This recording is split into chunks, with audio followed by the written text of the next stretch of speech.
It is a Tuesday edition of Glenn Clark Radio. I am Glenn. He is Griffin. And at least Gunnar Henderson didn't have the worst night at the home run derby last night.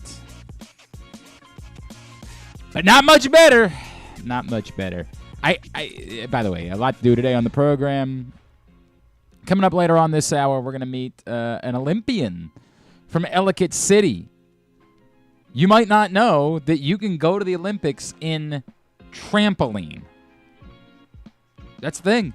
Jessica Stevens, a Centennial High School alum, is headed to her first ever Olympics. She's going to tell us more about that and her path to Paris. It's a really interesting story. So we'll chat with Jessica Stevens from Ellicott City a little bit later on this hour. Later on in the morning, the great Jim Henneman is going to join us. We'll talk some baseball, some Orioles, obviously, and he's getting ready for Hall of Fame weekend up in Cooperstown. I know how much that means to him, our buddy Jim Henneman. I was just in his press box recently, as, of course, the press box at Oriole Park at Camden Yards is named after the great Jim Henneman of Press Box. So we will chat with him here in a bit as well. Also today we're going to do, we said we were going to do some first half review stuff. So we will do 3 up, 3 down Orioles pitchers. Pitchers today, 3 up and 3 down. We want yours at Glenn Clark Radio on Twitter. Which 3 Orioles, combining starters and relievers, are most deserving of praise for the first half, and which 3 Orioles most deserving of criticism? We will get into that later on in the program. Might just do all of them. Of criticism? Yeah. Well, I don't think Corbin Burns would be on that list. He could have allowed a couple less runs. I guess. I guess. But I'm pretty sure that's the one. Like to me, the ones were easy. We moved the wall back, and he still lets up home runs. That's a great point. After the ones, it got tough for me. Like it seemed like it was obvious for the up, but I actually went a different way. Like what I had originally written as my up, one person didn't survive after I dove more into the numbers, and I put somebody else on the list instead. One person dropped the spot from 2 to 3. And then on my down list, somebody who was going to be on my up list did end up on my down list. We'll get into it. I don't want to do it today, right now. We'll get into it a little bit later on. It's what it is. We will dig into 3 up and 3 down for the Orioles' first half pitchers. Today's show is brought to you by Live Casino and Hotel Maryland, and of course, Sports and Social is the best place to watch all of the big events. The giant media wall, the great food and drink specials. You're just steps away from the FanDuel Sportsbook. You've got an atmosphere that's unparalleled, and then on top of all of that, Live Casino Rewards members have the opportunity to earn discounts on cash and credit purchases at the casino. Join the Live Rewards Club online or in person at Live today. See complete details, livecasinohotel.com. Sue, I have not much to say about the home run derby. I lost. I was at trivia last night, so I swear to God, the only person I actually paid attention to, it just so happened to pan out, that I left, and as I was pulling into the driveway, Gunnar came up, and so I pulled out the phone, and I did watch. It was bad, obviously. It was bad. There's no way around that. I saw a little bit of Twitter. I don't know how much of it, like, people were, this is an extension of his struggles late in the first half. I'm not. It's easy to be dismissive of it just because it's the home run derby. It's not the same thing. I do wonder. I saw a couple people point out that Gunnar maybe looked tired. I don't know. Like if he was a rookie still, I would hear that maybe a little bit more. But even then, we're not at a that would make more sense in August or September. If he's tired, that's really problematic for someone who has played this many baseball games. This is not new. This is not like a pitcher who's, going to a certain innings limit that they've never reached before in their life. I don't know. I didn't think I like Buck Burton a lot. He's a great guy. I didn't think Buck Burton helped him out a ton last night.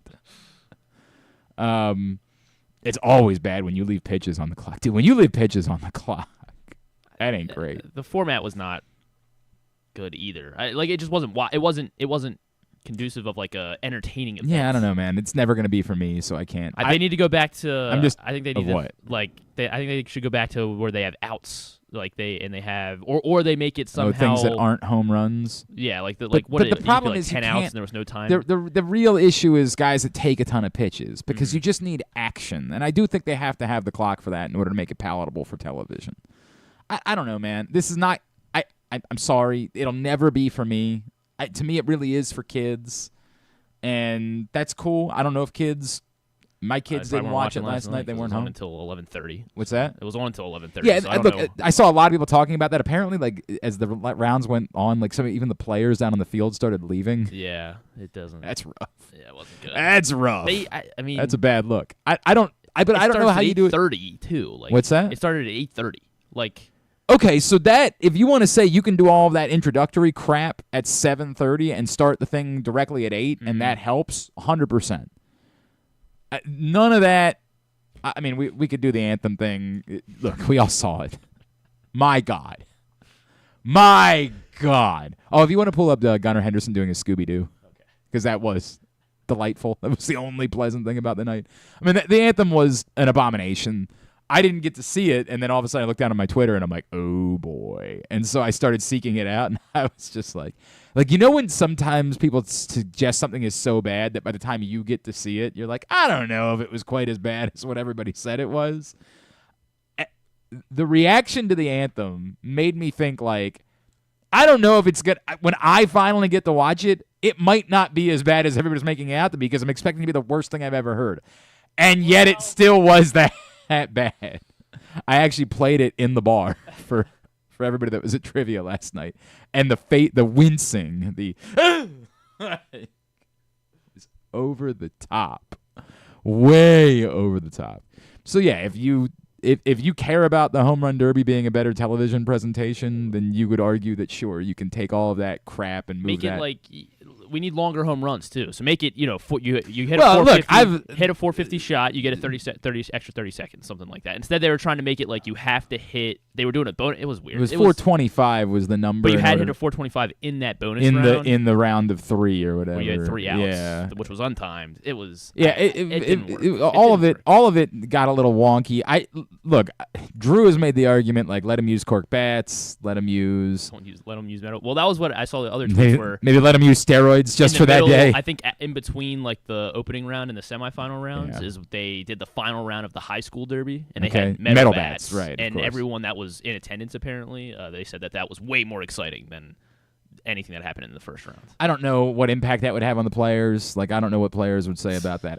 You cannot get me to care. You just can't. I'm sorry, you can't get me to care. Who won? Oh, Hernandez. I did see that. Yes, sorry, Hernandez won. Sure. Pete Alonso out in the first round. Hooray! That hurt me a lot. Gunnar and Pete Alonso. That was my parlay. You have some action on that? That was my parlay to just make the next round. Oof. They were the worst, actually. I wonder what I would have got if I said they would be the 2 worst. Not ideal. Not ideal. Yeah, but the Orioles steal the show again, because the biggest highlight, well, outside of the anthem, I guess, the biggest highlight was this. The Gunnar Henderson doing his Scooby-Doo impression. Hey, Gunnar, real quick, give me that Scooby-Doo impression. Yeah, all right. Raggy. Perfect. Game's over. But that's all. Hey, Gunnar, real quick. That's all I have for you. So there's the home run derby. The Orioles tonight, of course, will have a number of participants, 3 starters in the All-Star game with Corbin Burns getting tabbed for his first ever All-Star start.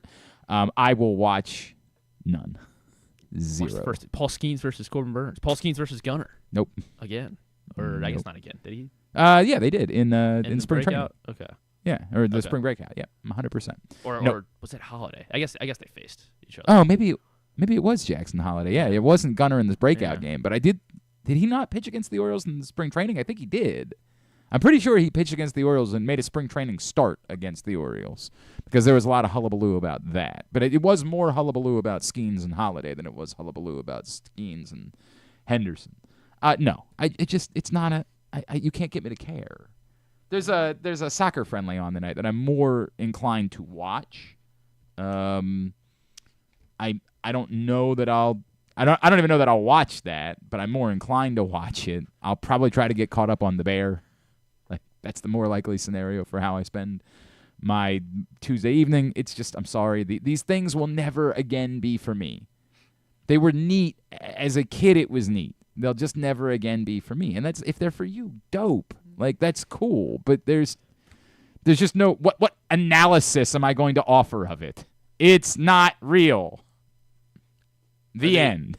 They don't do home field anymore, right? I guess. There's nothing. There's nothing. You But God, I'm not trying to yuck somebody's yum. Sometimes you got a lot of Orioles are going to be playing. Neat. I'm happy for Anthony Santander that he got to make the trip. That's the end of it. Once he made the trip, I don't care what happens. I just don't. God bless him. I hope he has a great time. There are some people that pointed out that maybe it's for the best that Gunnar Henderson struggled. Get him out early. Maybe the fewer swings that you have in this, the less likely you are to be impacted by it. I don't care. We have my All-Star Game memories. Cal Ripken's final All-Star Game, right? Like, 2001 was meaningful. Him hitting a home run, Chan Ho Park grooving a pitch so he could hit a home run. The whole thing, right? It was a home run. No, it wasn't. The time that Baltimore hosted the All-Star Game. End of list. That's it. That's the list of things in the history of the All-Star Game that I have any memories of. Really. I know somebody will bring up, what about Ted Williams being wheeled out in Boston for the... So we got to see someone. It was nice, I guess. Who cares? If you're in Boston, you probably care desperately. And in 93, it was a big deal that the All-Star Game was in Baltimore. I'm still furious at my father. That day, I swear to God, the two things, 21-31 and the All-Star Game, that I was convinced that my father was like pulling a prank on me and that we had tickets the entire time and that we were going, and then we didn't go. So you were 10 years old for the All-Star? I was. Well, I turned 10 in September of that year, yeah. I was convinced. I was like, dude, my dad's obviously taking me to the All-Star Game. What? He's not taking me to the All-Star Game. We didn't go to in fact, I remember leading up to it, I was convinced that we were going to Monday. They used to do the Home Run Derby in the afternoon. It wasn't live. They would tape it in the afternoon and air it at night. And that was, of course, famously. That's the other thing. They don't air the celebrity softball game anymore right after the Derby. God, it's off. Just wretched. Wretched. I love that. How would you ever know that? Because the Derby would end by like 10. Right. And then I'd be seeing, Yeah, six. Shaq or something. Yeah, or Bad not Bunny. even. No, yeah, it's way too Bad famous Bunny the last for the couple All-Star of years. softball Bad Bunny game. was in the All-Star softball game. Somebody barely that you've ever heard of. The Miz. The Miz, I think, was a regular in All-Star softball games. Good one. But God bless you. If you're into it, God bless you. The only thing that was interesting to me that was going around yesterday as they did the media day, and I saw that Shohei Ohtani was making a push for Major League Baseball to allow players to participate in the 2028 Olympics, and that it was Shohei. Let me layer this conversation. First layer, it's not going to happen. Second layer, but it should. Third layer, if there's any path towards it happening, it has to start with a serious push from the players. Fourth layer, and Shohei Ohtani is a good place for that to start. Fifth layer, but it's probably not happening. I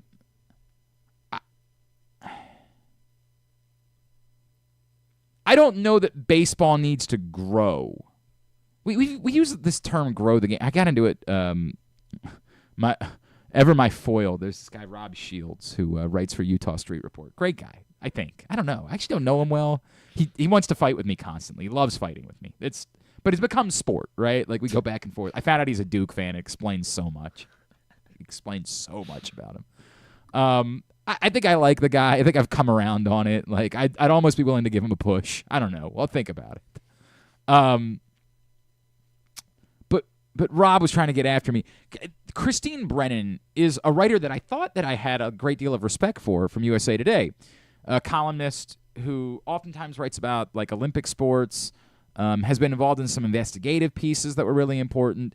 And Christine Brennan has been on this bizarre, utterly bizarre crusade about Caitlin Clark being left off the Olympic team.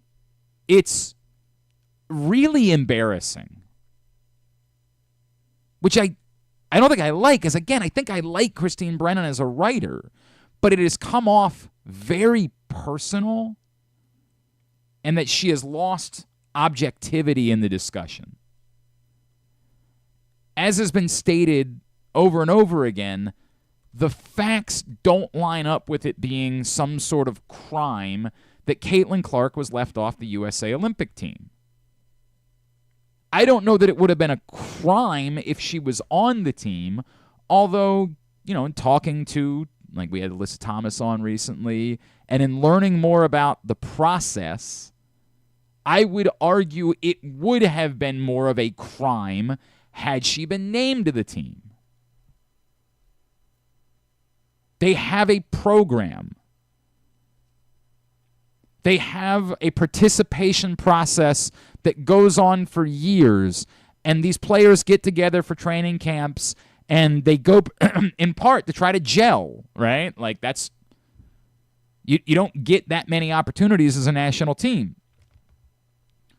The idea isn't just that we pick 12 random players or 15 random players and they get together for the first time a week before the Olympics start and then go get them. The idea is they have been getting together and working on things together and putting lineups together, and there has been cohesion that has led up to going to the Olympics. Now, if you don't know that, I certainly understand why, if you think the question is just who are the best basketball players, in your mind you're like, well, I think Caitlin Clark's pretty close. But the argument about ratings and about it's always been nonsense. That is not the responsibility of the governing body of USA Basketball to figure out who will draw the most eyeballs. Because, as I pointed out in a conversation last week, if that was the case, why wouldn't Tiger Woods be on the USA golf team? How many more people do you think would tune in if Tiger Woods was participating in Olympic golf this year than whoever the F it is? I think it's Scotty Scheffler. I'm pretty sure Scotty Scheffler's. My God, if Scotty Scheffler isn't on the team. The idea is not you put the people in to get the most ratings. So there's this argument about growing that, yeah, but this is your chance to grow the game. And that's what they always say. You can grow the game this way. And as I've said a few times, if the people that are watching Caitlin Clark are unwilling to watch the best players in the world, then they're not helping you grow the game. And the Tiger Woods argument, it's something that has come up in golf circles for years. There is debate amongst people that are more educated in golf as to whether or not Tiger Woods actually grew the game versus he created a Tiger Woods bubble. The truth is, despite the fact that people want to believe it, golf ratings are not better today than they were pre-Tiger Woods. They were better when Tiger Woods. It went like this. Golf was doing fine. Shoo. And then back to doing fine. Did he grow the game, or did he create a bubble? I would be evidence of the Tiger Woods bubble. When Tiger Woods was mattered, I would tune in constantly. I would watch tournaments that weren't even majors. Now you can't get me to turn on a golf tournament. And part of that is I'm a grown man. I just don't. The sport that's happening is not the thing that matters to me anymore. I know what I like. I know what I don't like. I can pick and choose. It's like me not watch. I love baseball, but I'm not going to be watching the All-Star game. And you're a liar. Thank you. You don't love baseball. I do. I love baseball. I'm in that Tiger Woods bubble. And golf hasn't figured out which one the answer is. There are things that might be evidence of the benefit that Tiger Woods had on the game. Like certainly prize money is one that people would point out to and say, I don't think prize money would have gotten to this point. But they don't know that either. A healthy game, like golf was very healthy with Arnold Palmer and Jack Nicklaus and inflation and the fact that the people that are involved with golf are, believe it or not, wealthy people. It might very well have been that it would have continued to grow. There's been lots of, reading about this, and nobody seems to have the answer. But I make that comparison with Caitlin Clark. Is Caitlin Clark growing the game, or is there a Caitlin Clark bubble? And we don't have nearly enough evidence to know that yet.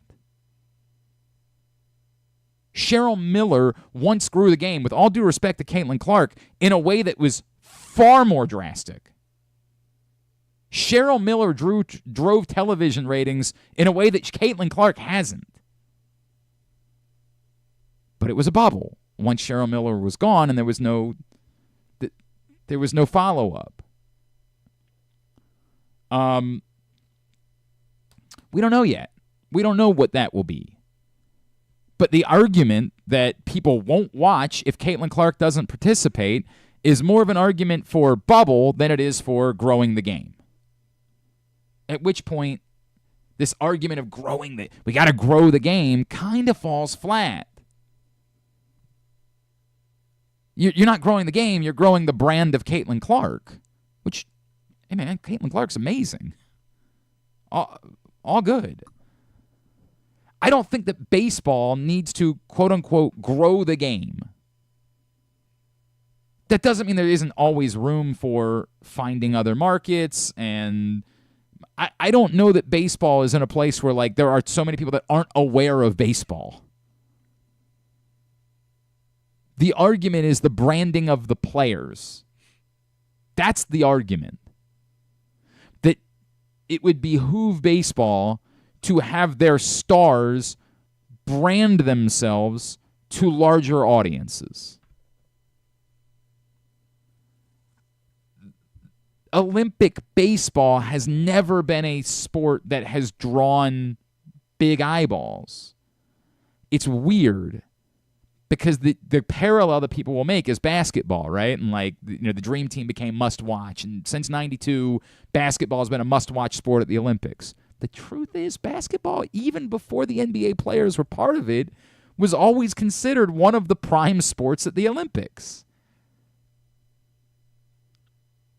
Even when amateurs were playing. It's weird. Baseball has never, with the amateurs that have participated, driven interest that way. Now, would that change? Almost certainly. We would be way more inclined to watch if Corbin Burns was pitching for Team USA this summer. Oh, my God. If Anthony Santander was playing against Corbin Burns, yeah. But more than that, the players themselves would do well to be able to brand themselves to more of a global audience. And the idea is that better branding for the players is better for baseball overall. I don't have the math in front of me to know how much growth is possible and what the trade-off is worth. But I do think that baseball would be... in part, the NHL tried to do this too. The NHL was like, maybe we'll create our own thing, and that'll get you guys to stop talking about the Olympics because we don't want to do the Olympics anymore. We don't want to stop our season. We don't want to go through that. Like, we got rid of... Let's create this other thing to try to appease you guys and give you an international competition so that we can get you out of the Olympics. And it just hasn't gotten players to shut up about the Olympics. You can't do that. I am obviously much lower on the World Baseball Classic than other people are because I'm the one again, I'm too pragmatic. I can't pretend like it's a real thing. It's not. You don't let the pitchers pitch. It's not a legitimate competition. But I get it if the alternative is we're watching spring training baseball, and it don't take much to realize that looks a lot different than that. I get it.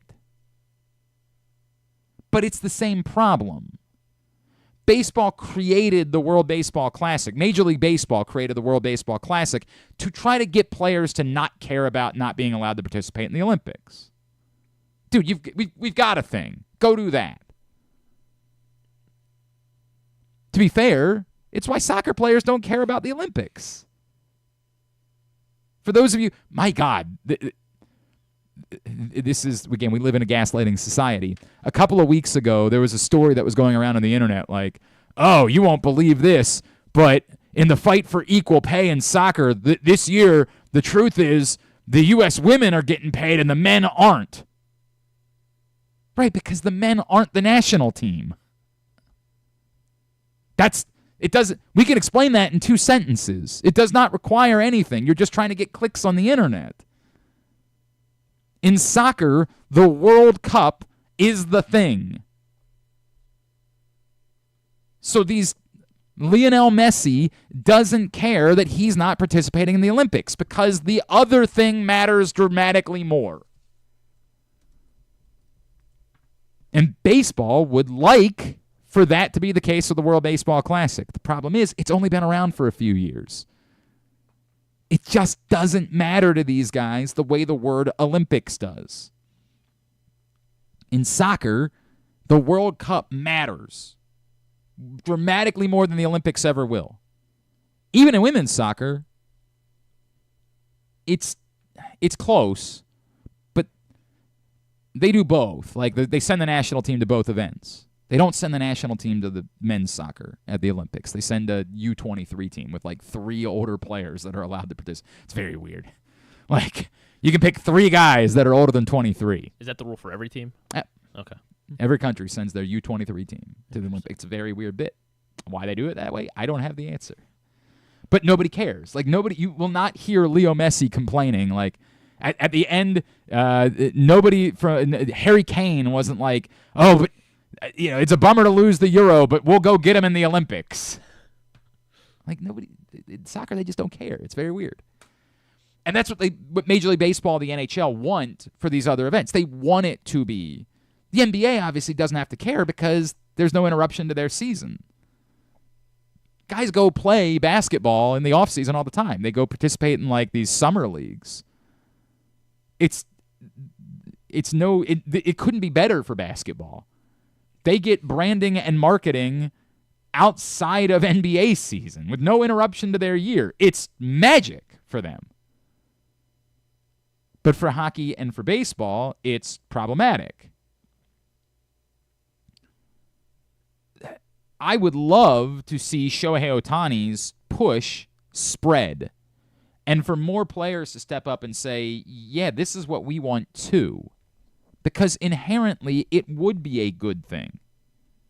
Inherently, it would benefit baseball to have their players at the Olympics. It might not be, again, it's not a grow the game thing. It's a grow the branding of the players. Gunnar Henderson is very popular in baseball. I was kind of blown away by how popular he was and the response from the crowd in Dallas, right? Like, when he came to play, there was an ovation there. There also seemed to be a weird number of Orioles fans in Texas last night. Noticing them, too. Like every time there was a home run hit. In the god-awful anthem, you actually heard a little bit of an O. Like, it was very weird. But Gunnar Henderson's big in baseball circles. He's not big in pop culture circles. The Olympics can transcend that. The Olympics can change that. Can take someone who's a baseball star. I don't know how many baseball players, current active baseball players, are significant in pop culture outside of baseball. I do believe that Shohei Ohtani is. Mm-hmm. I mean, Mike Trout never really crossed over. No. And like that was kind of it was weird because I did notice this yesterday. There was actually a commercial with Mike Trout in it I saw yesterday. It was like a Twisters commercial. Like he was it was really weird. It's very weird. I was like, what is it? Or maybe it was like because they're driving like Ford trucks or something in the movie. So maybe it was that. But yeah, and I was like, he's been the best player in baseball for over a decade. Well, and he was no one. Right? Yeah, I guess was. Yeah. But but almost outside of baseball, almost zero. Mm-hmm. Aaron Judge probably has some simply because New York, mm-hmm. right? Like he probably has some pop culture relevance because New York, but it's not. It really isn't more than that. And maybe Paul Skeens is on the cusp of that because of Livy Dunn. Like maybe Paul Skeens is becoming more relevant outside of baseball because of the internet, because of his very famous girlfriend, like that. The mustache, obviously. There might be some of that. I'm not even going to fight you about that. Like, I actually do think that has something to do with So, Permane Brothers, obviously we don't like them, but they're doing a promo in Pitt, or I guess I don't know if it's every Primanti Brothers or just in Pittsburgh, but if you go to Primanti Brothers and you have a mustache, if you have a mustache, you get a free sandwich during the All-Star game tonight. God bless. I'm thinking about going. You're trying to. What is the closest? Is the one here, or would it be one in Pennsylvania? There's one in Hanover. There's definitely one in York. Yeah, I'm pretty sure there's one in Hanover. So if it's I don't know if it has to be a Pittsburgh area. I don't, you can't get me to care about this topic. This is not something you can get me to care about. You said you like mustaches. No, I do. What I'm not willing to fight you on is that I do think the mustache plays with whatever pop culture relevance Paul Skeens is finding at this point. But it's a very small list of guys that we're talking about that have relevance beyond baseball. Very small. It's Ohtani, maybe Judge, and starting to be a little bit Paul Skeens, and basically end of list. More or less. I don't know. Bryce Harper got some internet relevancy. There's a smidgen there with Bryce Harper. The clown question thing got him on the radar a little bit. Like there's a smidgen. I guess Justin Verlander had a little bit because of Kate Upton. But again, we're talking about like smidgens. So baseball absolutely could use the branding opportunity. I don't think it'll happen because I don't think you can pause. The argument that was being made, and I think it was Bill Shankin from the LA Times who wrote about Shohei Ohtani's comments, said it would require baseball to pause their season. And that's the biggest problem here. Someone's argument would be shorten spring training, start the season like the third week of March, which, God, could you imagine? Like, they'd almost have to like say, for the first 2 weeks, we're playing nothing but games in Southern California, Arizona, Texas, Florida. Everybody's got to play in those locations. Might be okay with that. Yeah. I guess not Minnesota fans, but no, or places that have a dome. Yeah. So I guess Toronto would still be allowed to host games. Milwaukee, Seattle, they'd still be allowed to host games at the beginning of the year. So but is that a retractable roof? Unfortunately, more teams have gotten rid of their roofs than have added them in recent years. Like Minnesota had one, said, it's Minnesota. What could go wrong? What roof? We mostly for what? Playoffs anyway. Like what's right? So that would be an argument, but the argument is they have to pause the season. I don't think that would work. I think the problem would still remain if you're going to let pitchers participate. The number of innings they throw in the Olympics, would still have to be capped. Like these teams would not allow a pitcher to make 3 starts at the Olympics throwing 7 innings per start. There's no way. So there would still be some illegitimacy to the competition because there would still end up being like limits for what the pitchers were allowed to do. But however many innings, even that they cap even if they say it's 15 innings, 14 innings, whatever it is. The Olympic teams carry more pitchers, so you can. They would have to, they would have to do that. But even if the baseball teams capped it at a certain number, that would be an impact. I had somebody make the argument to me last night that like the Players Association might be interested in that. Like might say, hey, every 4 years, it might not be a bad thing for our pitchers to throw some fewer innings in general if you shorten the season. So every 4 years, it's a 140 game season. It's 144 or whatever it is instead of 162. Now, it impacts statistics. It impacts so many things that there is a butterfly effect that you almost can't even get to the bottom of that you don't want to. Do you let Olympic stats count Major League? No, I don't think you can do that. I don't think you can do that. The argument would be that maybe you try to make up for some of it by doing like those 7-inning doubleheaders like they did during the pandemic year. Like that. I don't think I want that. Nobody wanted it, but I'm interested in the conversation. I'd like for the conversation to continue. It ultimately feels like it has to involve Major League Baseball being willing to give up games, and that means that every team has to give up dates, and I don't see them doing that. I just don't. But the start is Ohtani. Like the Ohtani, 100%. The best case scenario for this to be alive is for Shohei Ohtani to be the one vocalizing it. But it needs to be the players. So it needs to be that the other guys are following Shohei Ohtani's lead. Because Major League Baseball is not going to be the one. They are not going to work on it. Major League Baseball made it very clear. We started a thing. That's your thing, peasants. Be grateful that we gave you that. We don't really want to do that either. But we gave it to you, so pipe down. Shut up. We're not doing the Olympics. The only way it happens is Ohtani, the top of the food chain. Ohtani, Judge, the guys that matter, Harper, those guys yell about it. Those guys don't let it die. Those guys don't just say it when they're being asked about it at media day. Game, yeah. They continue to talk about it, privately and publicly. Keep pressure on. Say, we want to do this. We want to be there. We want to be part of it. It's really goofy that they brought a baseball. I said this the last time baseball was in the Olympics. Like, it is objectively hilarious how we do, and the same can be said for soccer. Like, all right, now everybody tune in for the best athletes in the world and a beer league baseball tournament. It's bizarre.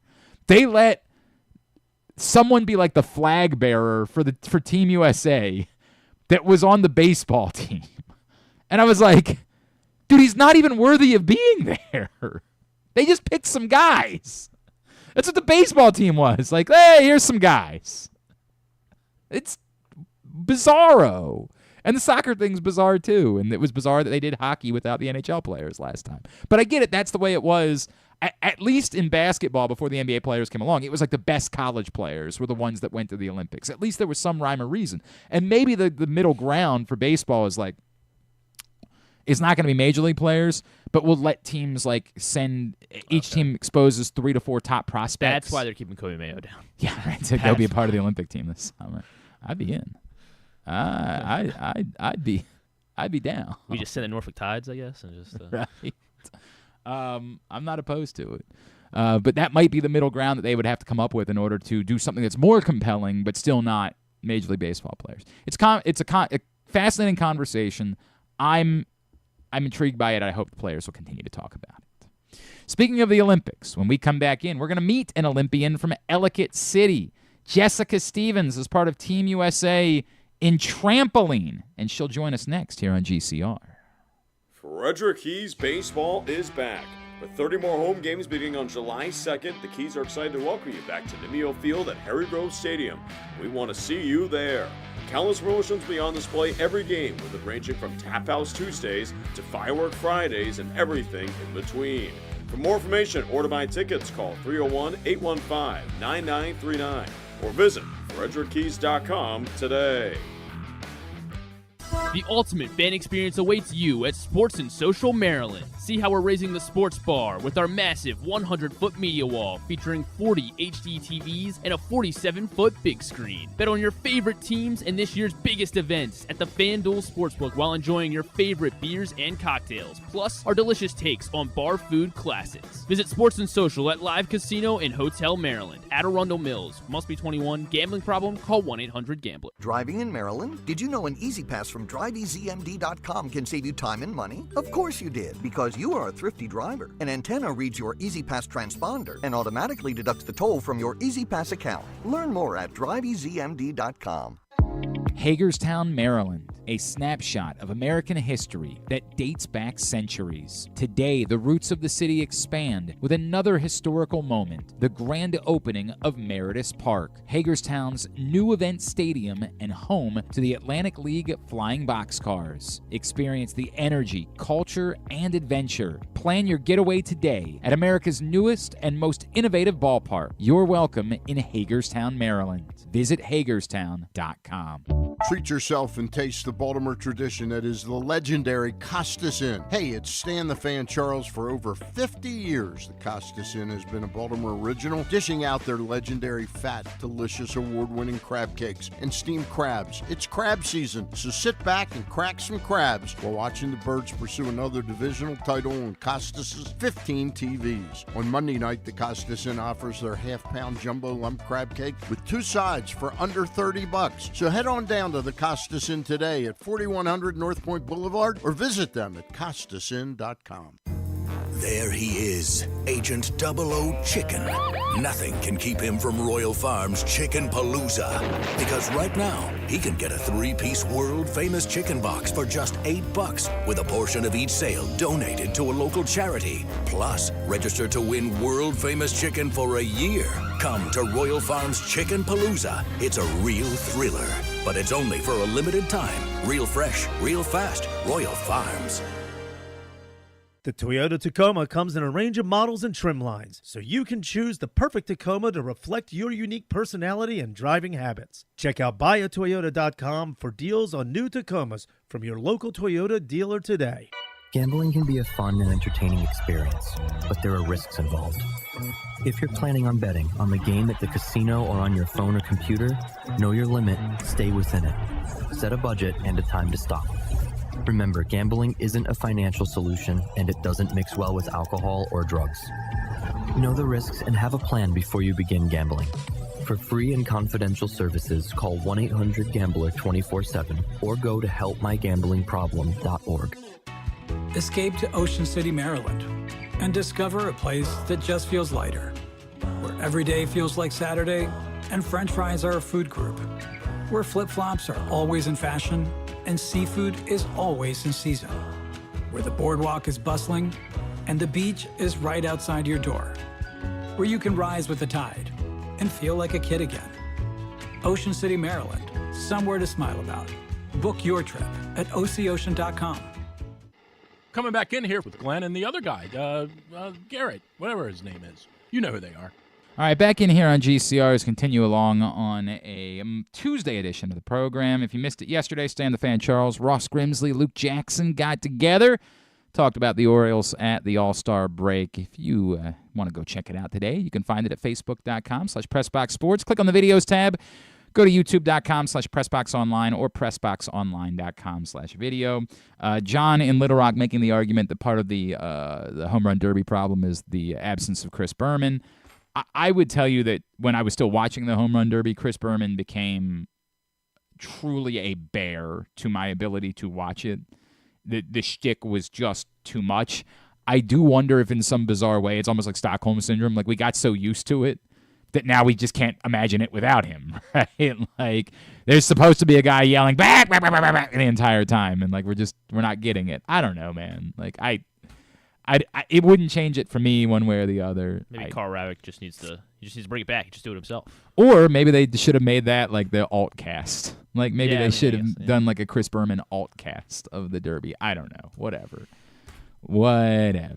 It's just, I'm sorry. It's never again going to be for me. But that's what it is.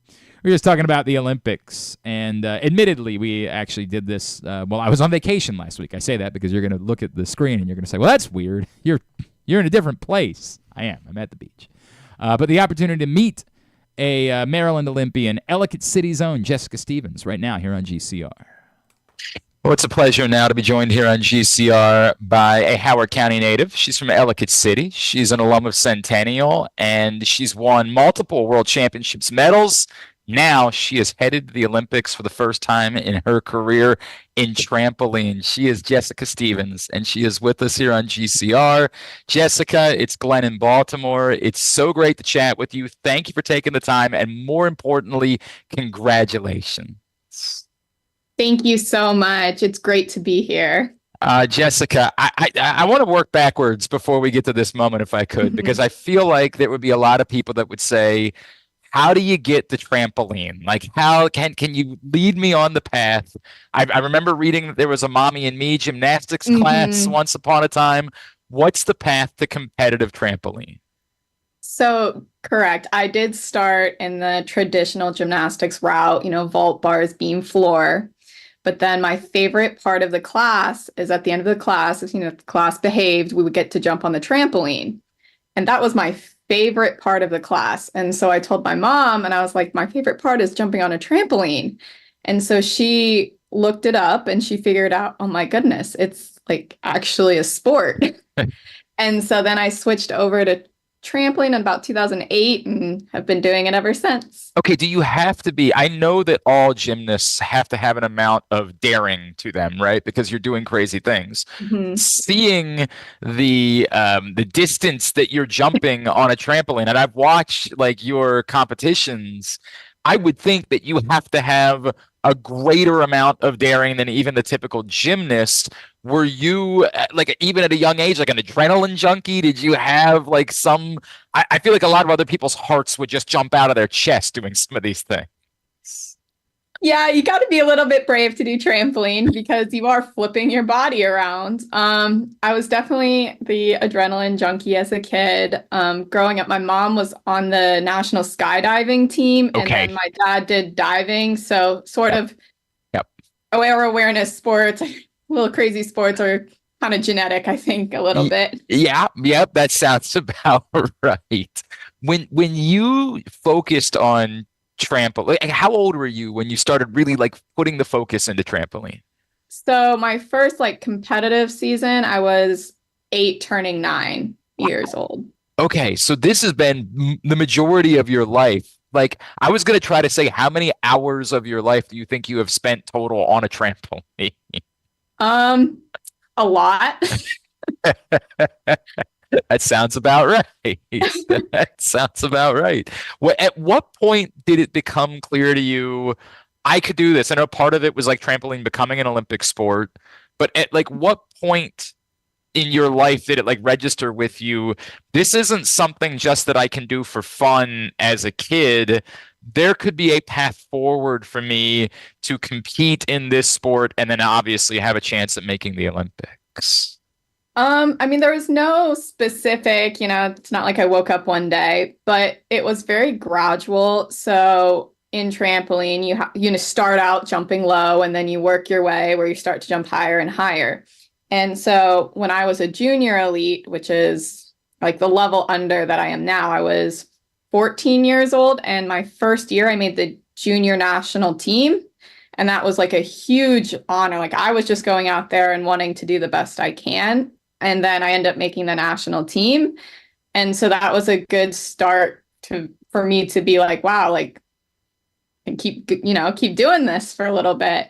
And then later that year, I competed at my first international competition. It was in Daytona Beach, Florida. It was World Age Group Championships. And I ended up winning synchronized trampoline. And again, it was the same thing. That's what kind of started the hook of me falling in love with competing internationally, and been doing it in 2014 on. That's so cool. So cool. Jessica Stevens, pride of Howard County, with us here on GCR. She's headed to the Olympics.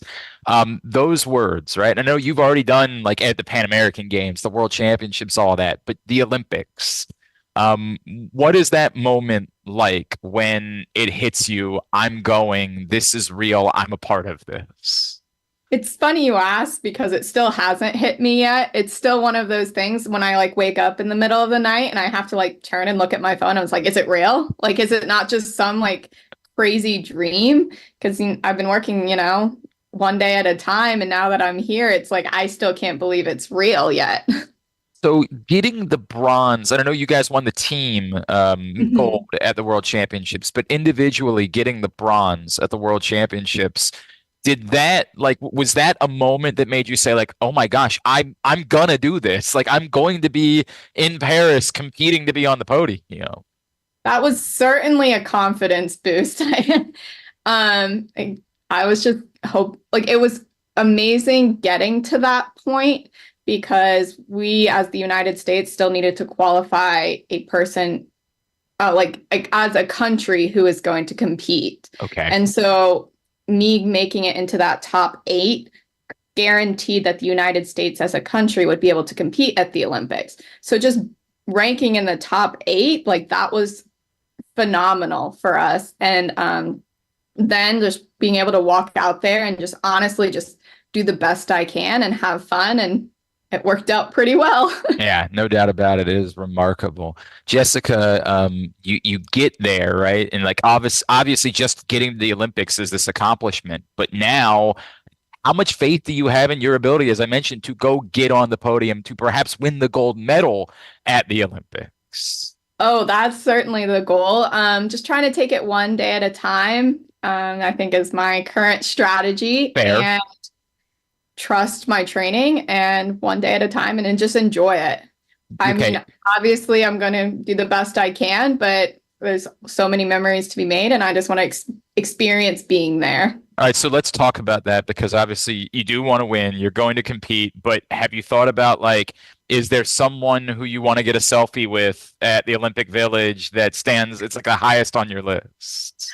No one in particular, but just being around, actually the best in the world. I think that will be amazing. And also, I'm often around, trampoline and gymnastics athletes, but being around, swimmers, track, all the sports will be a cool experience. I mean, how much of this, like, do you have, like, who else coming out to Paris with you? Like, what kind of support system are you going to have? And, how important is that to you? So my parents are both going. It was funny. The day after I got named to the team, they're, online booking tickets and everything because they were so ecstatic when I figured out that I made it. And I think my grandparents are going, but it's so awesome to have such a good support system that'll be in Paris with me. That's so cool. That is so cool. Jessica Stevens with us here on GCR. Jessica, as I was diving into you, I know you were, are you still, did you finish up your your time at Maryland yet, or is? No, I'm kind of taking my own path. I'm a senior right now, but still in school, just taking my own path. My major is criminology and criminal justice, but I recently decided to add another major of Russian, so got to get caught up on that. Okay, so but reading about first of all, I think it's understandable given what you have going on in the world that you might need to like focus on that a little bit at the moment. But as I was reading about you, it really blew me away that competing internationally, as much as that stands out on its own within the sport, it seems like that's also helping you in some of the things that you want to do with your life beyond sports. Correct? Correct. Certainly, I'm not. It's funny, you hear little kids. I don't know what I want to be when I grow up. Well, I still don't know what I want to be when I grow up, but certainly, getting the chance to be in other cultures and getting to travel internationally has definitely like broadened my scope of like what I want to study and what I want to do. So like with criminal justice, obviously, studying it here, you're focusing on the US laws, but I think it's awesome to get to travel internationally. So you kind of get a broader perspective of how other countries work too. That's cool. I mean, that's really cool. It's obviously something that uniquely you'll have that opportunity to be able to file away for whatever it is you end up doing moving forward. Jessica, the actual competition of the Olympics, is the idea to like perfect the routine that you've been doing to make sure you nail it? Or is it like, no, this is the Olympics.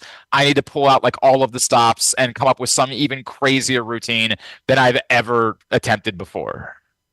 I think it's a little bit of both. Definitely planning on perfecting my current routine because it is the Olympics. There's going to probably come with a little bit more pressure. So doing a routine that I am confident of doing under pressure is my goal. The other thing that jumped out at me that I was thinking about, I don't even know if you know, because he's quite a bit older than you, Aaron Russell, who's on the Olympic volleyball team, is also a Centennial alum. That's so cool. Right. Okay. Well, this kind of answers my question that you weren't aware of this, but so two Centennial alums, a public school in Maryland has produced two Olympians in the same year. How cool is that to be a part of that? What does it mean, like knowing that you're from a school that's produced two Olympians now? It's awesome. I mean, everybody in Centennial supported me along this journey. So there's no way I would be where I am right now without all the support that Centennial and Howard Community College and now Maryland has provided me. So cool, and they did it twice. So that's awesome. Even better. That is really, really remarkable. All right. The food, are you okay? So diet, are you going out trying to try French food? Are you like, I'm going to stick to what's the game plan for what you're eating in Paris? So there's definitely, I'm like, my stomach's a little sensitive, so there's like safe foods. Yeah. And so definitely I'll probably stick to the village, to those quote unquote safe foods, at least before I compete. Afterwards. And after I'm done, then definitely want to explore the culture. But fortunately it's France, so I'm more familiar with that style food. So yeah, it's not quite as like being, say, Tokyo last time around. Something like that might have been different. Jessica Stevens. So let me make sure I do this. Instagram, Twitter. Are you on any socials that like folks back here can be giving you a follow as you go through this? I have Instagram. I am not the best at posting stuff, but obviously I'm going to start trying to post more. Seems like a good time for that. Yeah. jsteves_28 is my.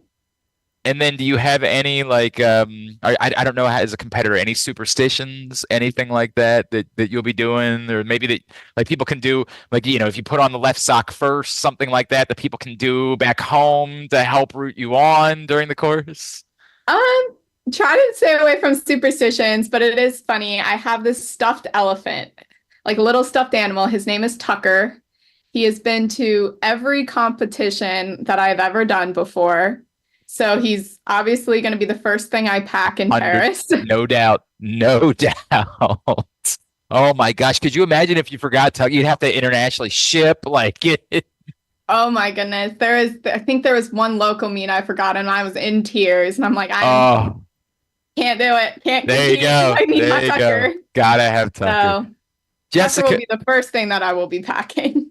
We can't say congratulations enough. We can't say good luck enough. It's an awesome thing, and to have another local athlete going for gold, representing not just Howard County but the state of Maryland, I think is something that everybody here is going to embrace. Congratulations! Thank you for taking the time for us, and best of luck in Paris. Thank you so much. Stevens, Centennial alum, getting ready for the Olympics. And yeah, I really did. I went and watched some of her competitions and like, yo, your heart skips a beat. Like what they're doing, they are so high in the air, just kind of by themselves. It's nuts, man. You got to be an adrenaline junkie to be into that sport. But another opportunity for a Marylander to come away with a medalist and a local girl done good. So congratulations to Jessica and best of luck in Paris. All right, when we come back in, we're going to get back into the baseball conversation. The legend himself, Press Box's own Jim Henneman, joins us next. It's Glenn Clark Radio. Treat yourself and taste the Baltimore tradition that is the legendary Costas Inn. Hey, it's Stan the Fan Charles. For over 50 years, the Costas Inn has been a Baltimore original, dishing out their legendary fat, delicious, award-winning crab cakes and steamed crabs. It's crab season, so sit back and crack some crabs while watching the Birds pursue another divisional title on Costas's 15 TVs. On Monday night, the Costas Inn offers their half-pound jumbo lump crab cake with 2 sides for under $30. So head on down to the Costas Inn today at 4100 North Point Boulevard or visit them at CostasInn.com. Gambling can be a fun and entertaining experience, but there are risks involved. If you're planning on betting on the game at the casino or on your phone or computer, know your limit, stay within it. Set a budget and a time to stop. Remember, gambling isn't a financial solution and it doesn't mix well with alcohol or drugs. Know the risks and have a plan before you begin gambling. For free and confidential services, call 1-800-GAMBLER 24/7 or go to helpmygamblingproblem.org. Discover one of Baltimore's hidden gems at Guilford Hall Brewery. Enjoy dinner in our spacious brew pub, sip a signature cocktail in our outdoor dog-friendly beer garden, or take a tour of our brewery. Discover your new favorite local craft beer. From crisp lagers to hoppy ales, there's something for everyone to enjoy. Pair your brew with delicious appetizers and entrees. There are options for the whole family, but you have to try our fan-favorite giant pretzel. Guilford Hall Brewery, where every sip is a celebration. Visit us online at guilfordhall.com. Make the most out of every day in your Toyota RAV4. Available in hybrid or gas-only models. A RAV4 can get you where you want to go in style. Check out buyatoyota.com for deals on new RAV4s from your local Toyota dealer today. The drug scene in Maryland is changing. Fentanyl and xylazine are being added to street drugs, and you may not even know it. Xylazine is not even intended for humans, and fentanyl is an opioid 50 times stronger than heroin and contributed to over 80% of overdose deaths in our state. Anyone who uses drugs, even occasionally, is at risk of overdose. To learn more, visit stopoverdose.maryland.gov or call or text 988. There he is, Agent 00 Chicken. Nothing can keep him from Royal Farms Chicken Palooza. Because right now, he can get a 3-piece world-famous chicken box for just $8 with a portion of each sale donated to a local charity. Plus, register to win world-famous chicken for a year. Come to Royal Farms Chicken Palooza. It's a real thriller, but it's only for a limited time. Real fresh, real fast. Royal Farms. The latest edition of Press Box is available now, and on the cover, Glenn Clark and Stan the Fan Charles sit down for a sports conversation with Maryland Governor Wes Moore, discussing the Orioles and Ravens stadium leases, the future of horse racing in Maryland, and how his own football career at Johns Hopkins shaped him as a leader. This is also our annual travel issue with information about sports tourism opportunities in Maryland for your family to take advantage of throughout the summer. Press Box is available for free at over 500 locations throughout the region, including 60 Royal Farm stores, or you can read the entire issue at PressBoxOnline.com, where you can find great betting advice and the best daily coverage of the O's, Ravens, and Terps. One of the things that's definitely wrong with this country is that this dude still has a job somehow, some way. Glenn Clark. All right, back in here on GCR and into hour number 2 of the program. Coming up later on this hour, we'll do our 3 up, 3 down for Orioles pitchers at the first half mark of the season. Again, the All-Star game coming up tonight. By the way, there will be no Glenn and Rita tonight on, or Rita and Glenn, on 105.7 The Fan, as they will have coverage of the All-Star game. We will be back together finally this coming Sunday. Will be the next time that Rita and I will be together with you over on 105.7. So we hope that you'll join us for that. But again, no show tonight, as you'll be able to listen to the All-Star game over there instead. Continue some baseball talk here in hour number 2 of the program. I was in this man's press box a couple Saturday nights ago over at Camden Yards, and it was great to see him. We were over at Little Havana for Jamie Costello's retirement party. One of my favorite people, an absolute legend. The great Jim Henneman is back with us now here on GCR. Henny, it's Glenn. It's always great to chat with you, my friend. Thank you for taking a couple of minutes for us this morning.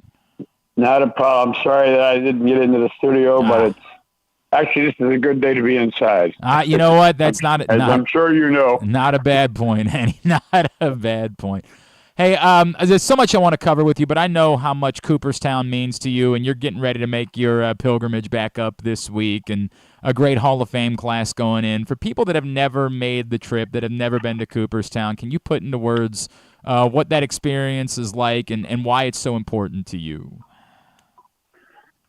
We're talking about just going up. It became. I tell you, Glenn, it's it's one of those things that over the years, having gone several different times for inductions and stuff, and then having phased really out of my day-to-day business, it's having the ability to go up there. I mean, being able to have the credentials to go up there, it's almost like it's one of the perks of the profession. I have a very, very good friend in Oleana that I'm able to stay with most of the time when I go up there. So that's another great bonus.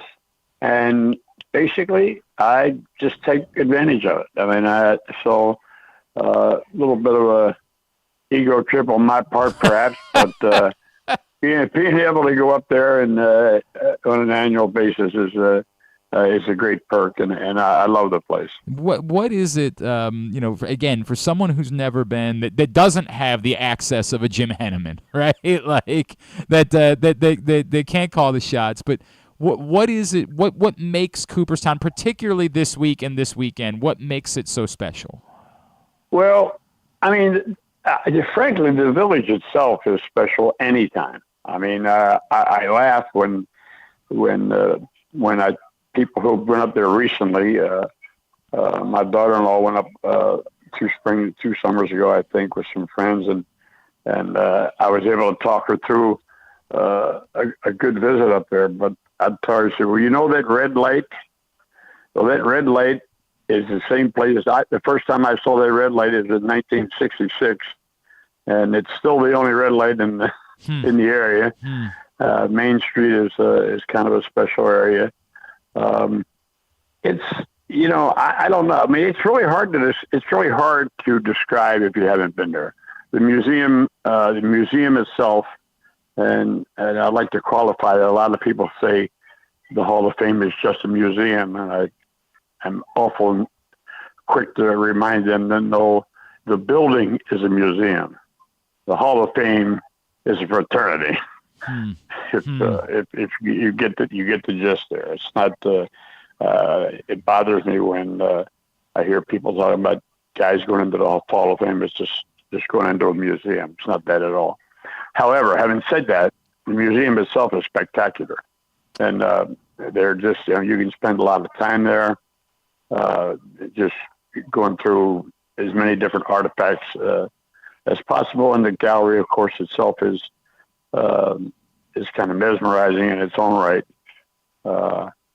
So, and walking Main Street, doing the thing. It's there's a couple of really nice restaurants in the area.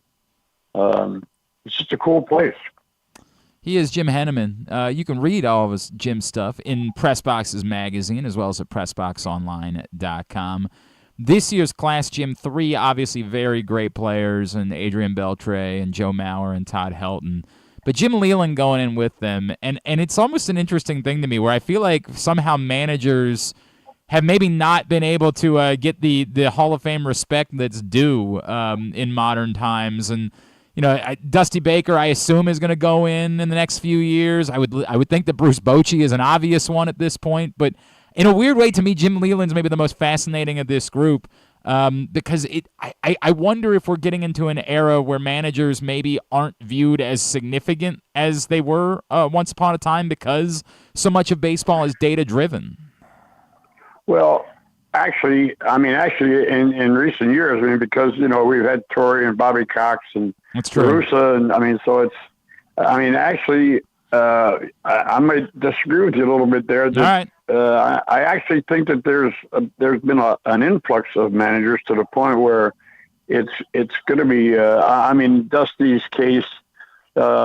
Everybody talks about he needed to win a World Series, which I guess maybe he did. I don't know. It'd be interesting to go through there and see if anybody's ever been in the Hall of Fame that has not won a World Series. Right. Frankly, I don't know the answer to that off the top of my head, but. I'm on that oversight committee that helps make up these ballots for these things. And when you look at things, Leland got in barely over Lou Piniella. As you said, Bochy is on the wings. Dusty Baker has such a nationwide. He's been to so many different places, and he's a guy who's made an impact every place he's been. I do think that it's just a matter of time. But when you stop and think about it, Leland is in. Piniella is on the verge. Dusty's on the verge. Bochy's on the verge. That's a lot of guys, and if you put all those guys on one ballot, and then you had to have 75% of the ballot, they're not all going to get in on the same road. No, that's very fair. It's kind of like the player ballot. That's kind of how that thing works. It's not supposed to be easy, and believe me, it isn't. Is there? By the way, it looks like Wilbert Robinson is in the Hall of Fame without having won a World Series. And okay. All right. Trying to find. I think there was one other one that I was able to find, but it's a very small. It would be a very difficult path for, say, Buck Showalter to get into the Hall of Fame having never won a World Series. And Buck's name. Comes up and will come up a lot. Buck is, technically he certainly hasn't retired. He just, he was just managing a year ago. So, but his name surely is going to come up. But yeah, and his name is going to come up because of the fact that he really, in a lot of ways, helped set the table in both New York and in Arizona. Right. And I think, and frankly, a lot of people look, Buck is going to be a little bit of a lightning rod for a lot of people, no matter how you put it. But that's okay. I mean, the reason that perhaps that Joe Torre got his Hall of Fame credentials together was because Buck refused to fire a coach. That's a great point. And you know, if perhaps Buck had listened, had done what Steinbrenner wanted to do and fired his coach, he'd have stayed there. Who knows? I mean, the core four was on the door. Yep. You know, was on the doorstep. Yeah, so, and that creep kid in right field too. All right, never mind. I'll get over that. I'll get over that one of these days. Jim Henneman. Right, exactly. Is there anybody, anyone at all that it personally hurts you the most that they're not in the Hall of Fame at this point, Jim? Is there anyone at all that like it's still an emotional thing for you to try to get them in? I wouldn't go that far. Yeah. I think Billy Wagner is, in my mind, Billy Wagner quit. You know, I mean, he quit at the top of his game. He had a really good year. I think the difference between he and Huffman is maybe that one more year. Huffman does have the trophy named after him. Right. And Billy Wagner is, they say his innings his innings are a little short, but those other numbers, the whip and the strikeout and all those things that mean so much to a lot of people certainly are there. I didn't really see enough of him to, personally, but certainly I wouldn't put him in the Rivera category, but I wouldn't necessarily put him in the Gossage category either. And it took Gossage a long time to get in. So, but as far as, other guys, I mean, the guys that were on the ballot, I mean, pros and cons, a lot of people pros and cons about Jeff Kent. I mean, I just kind of thought that a guy that played in the middle of the field and batted in the middle of the lineup as long as he did with the numbers he did, to me, he was deserving. And probably, I feel pretty certain that down the road, he probably will be in too.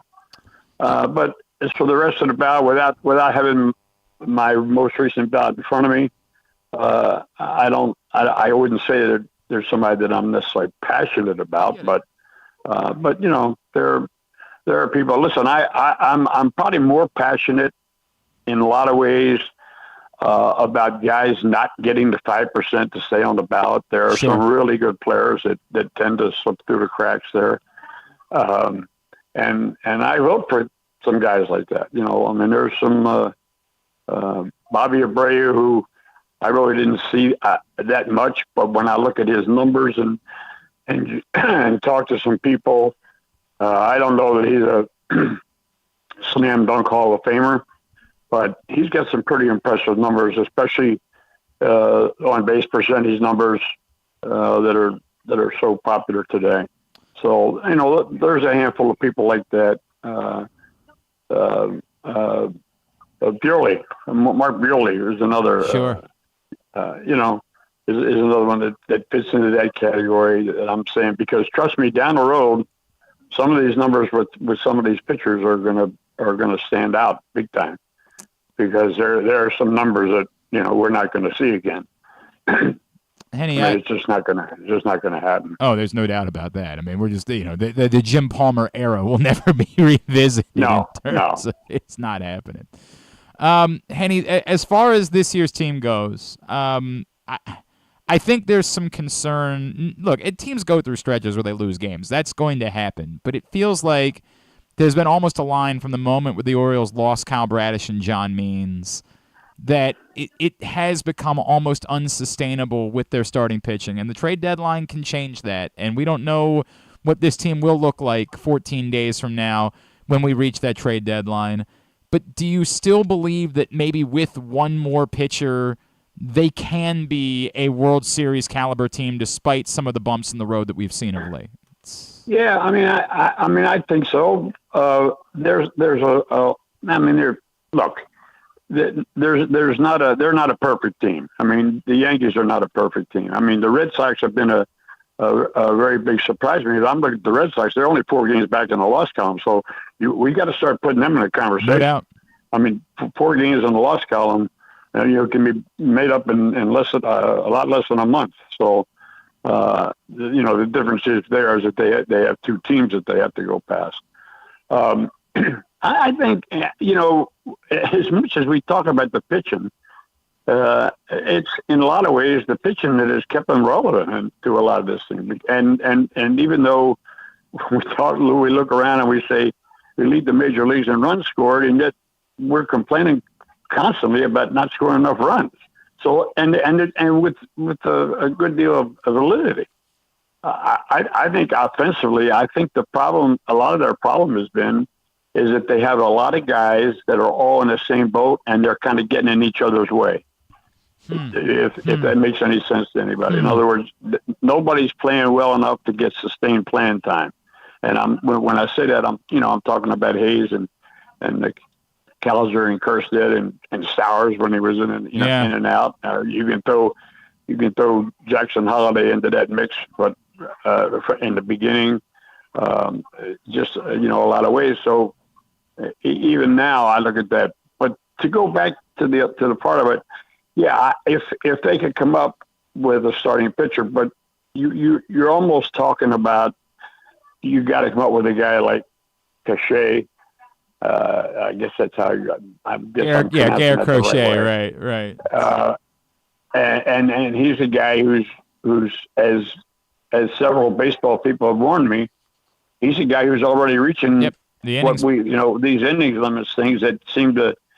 I mean, everything that I ever see about the way the industry protects pitchers these days, it's almost like we're protecting them or we're gearing them to be 6-inning pitchers. I mean, there's just no question about it. I mean, I think the quality start. I mean, the quality start upsets me to the point where I feel like there's a point where we need another category. We need a superior start.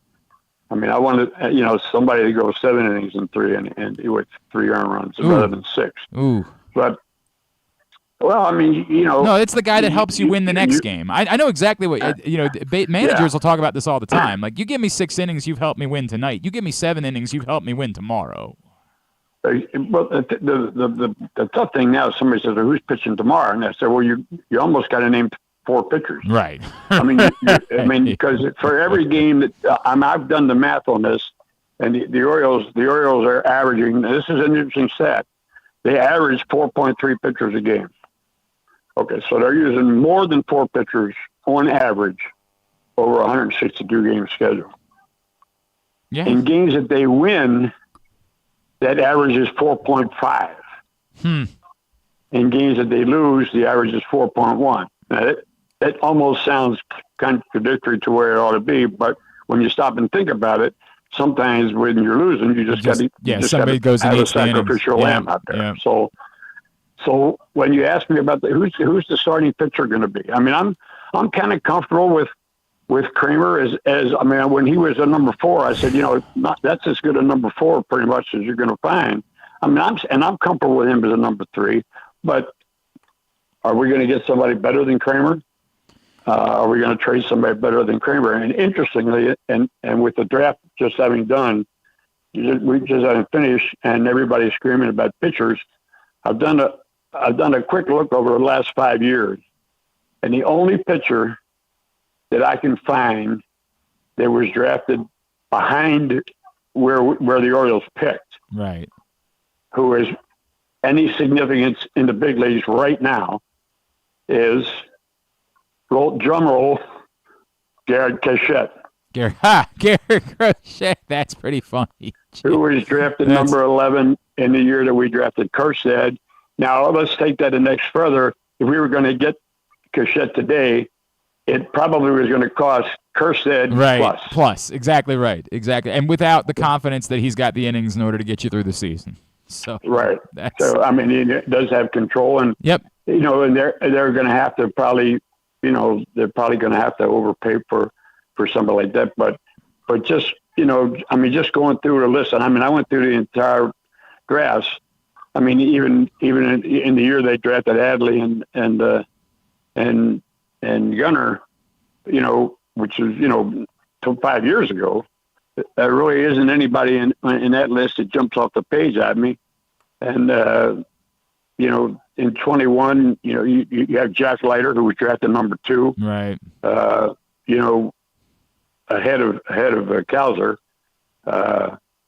But, that's been a struggle. Mm-hmm. We really haven't, even 23, there was no, that was Skeens. Right. That was his year, but there's nothing right behind him nor anything after him. There was one pitcher drafted in the first round after Brad for that, but I don't recognize the name.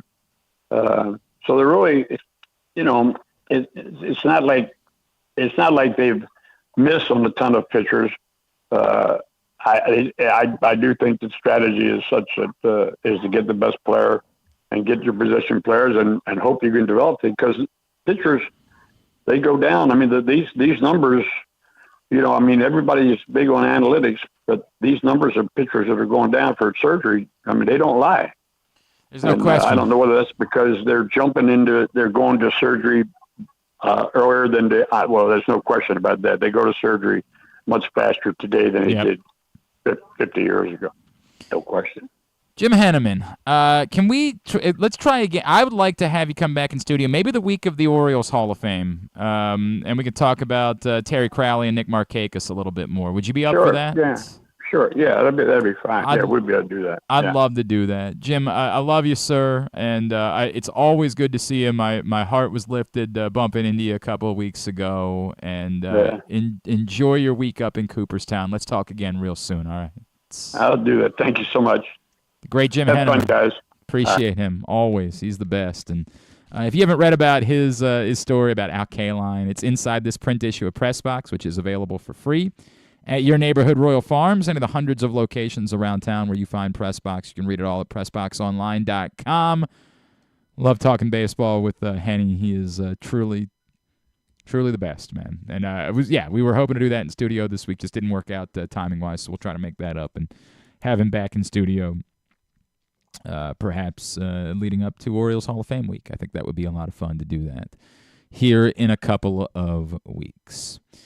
We continue along on a Tuesday edition of Glenn Clark Radio. My buddy AJ Francis is going to join us in a minute. I am not, again, speaking of things that are, I could talk about Wimbledon for a month.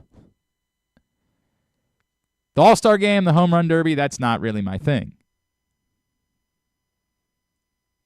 Yesterday, the sports world was like buzzing about the return of the EA college football game, which I will tell you, once upon a time in my life, I spent hundreds of hours a month playing that game. A buddy of mine and I once had an actual cup. We created a cup, and we would play against each other, and we would share the cup back and forth based on who won. We would play as Maryland and when I lived in Arizona, straight shoot, I would play as Maryland, he would play as Arizona State. We would play against each other, and we had a physical, it was the Little Brown Jug, we called it, because it was a growler from Four Peaks Brewery in Tempe, Arizona, and we designed it, and we put Maryland and Arizona State logos on it, and whoever won, we would take that home, and we would display. I was dating a girl at the time, and she was not happy about the fact that I would prominently display the Little Brown Jug that was just between me and my buddy CJ. That's how much I played college football. Now, I am not the gamer that I once was, but everybody in the world is very fired up about it. I saw that our next guest was playing the game last night. He is, of course, the TNA Digital Media Champion. He's a Terps legend, and he is our friend. You know him from Jobbing Out. Our buddy AJ Francis, first class, back with us now here on GCR. What's going on, buddy? How are you? I'm good, baby. How are you, man? I'm good, man. How's Gunnar doing? I had to take him to the vet again today, so he's better. He's better than he was yesterday. He'll probably be all the way good by tomorrow or the next day. All right. So yeah, he was down. He was down bad. You know what I'm saying? man. Hey, man, I need to get you involved. There's this animal charity that I work with, and I've been wanting to have you do a photo shoot for them. I'll talk to you about it at some point. Not like the photo shoots that I've seen you do with your belts over the years. Like, we might have to keep the clothes on. Me and Gunnar have a close relationship. We can do the same. We can do the same photo shoot. Hey, you see me naked. I see him naked every day. every day. It's a damnedest thing. Just walks around, everything hanging out at all times. It's crazy. It's funny. It's funny because, like, when I have a lovely lady over and we're doing the thing, he'll be on the floor and I'll look over and he's looking, and then I'll look at him like, sleep. He's used to it. Bro, the only problem is, okay, so my girl that we adopted our current dog like 4 years in the middle of the pandemic, in fact. And when we first, look, bro, we were all doing things. We were roasting Oreos. It was just a time. So when we got her, nobody tells you. The foster family doesn't tell you, oh, by the way, she doesn't like to leave you alone, and she's going to try to lick you at all times, including when you're... During coitus? Yes! Yikes. The first time. Better than that. Yeah. I said, all right, we're going to have to lay some ground rules here. And I called a friend of mine who's a dog trainer, and she said, well, you could put this certain smelling thing on you that would prevent, her from licking, like, certain parts of your body. And I was like, but I don't want it to be that no one is going to lick those certain parts of my body. It was maybe that's a conversation for a different show. I don't know if that's appropriate for I don't even think that's PT. Yeah, dude, it's something, man. It's something. Hey, how's the life of being a champion? It's great, man. The greatest digital media champion of all time, without question. The longest reigning international heavyweight wrestling champion of the modern era. It's just a time to be me.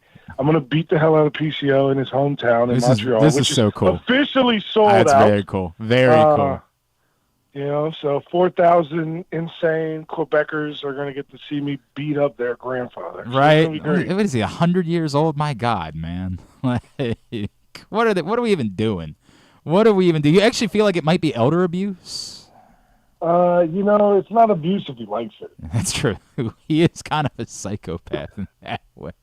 Slammiversary, of course, is what AJ's talking about this weekend. It's available on pay-per-view for you to check it out, but AJ's taking on... hit that TNA Plus player, TNA Plus player. He's taking on PCO for the Canadian International Heavyweight Championship and, of course, the TNA Digital Media Championship.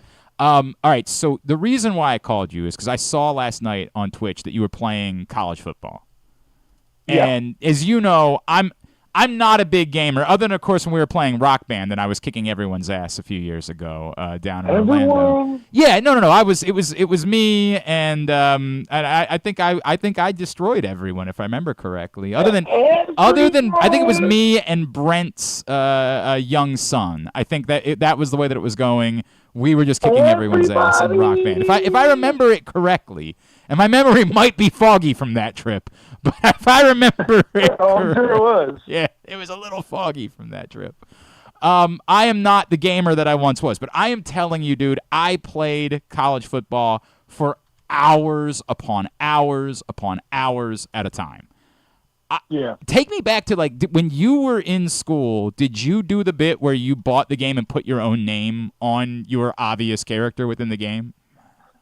Absolutely. Yeah. And then, thanks to a class action lawsuit, I got a nice, like, $6,000 check from the NCAA for all the years that they put me in the game. And all the years they put number 96 from Annapolis, Maryland, 6'5", 310 pounds, light skin. With a fade, for all the years they put him in the game. The obvious AJ Francis, but it wasn't allowed to be AJ Francis because we'll totally never have to be sued over that. That'll definitely never be a thing. We got nothing to worry about. We're in a different era today. So when you got to play this for the first time, first of all, how excited were you about the return of college football? And then take me through what it was like sitting down and finally getting to play in the game again.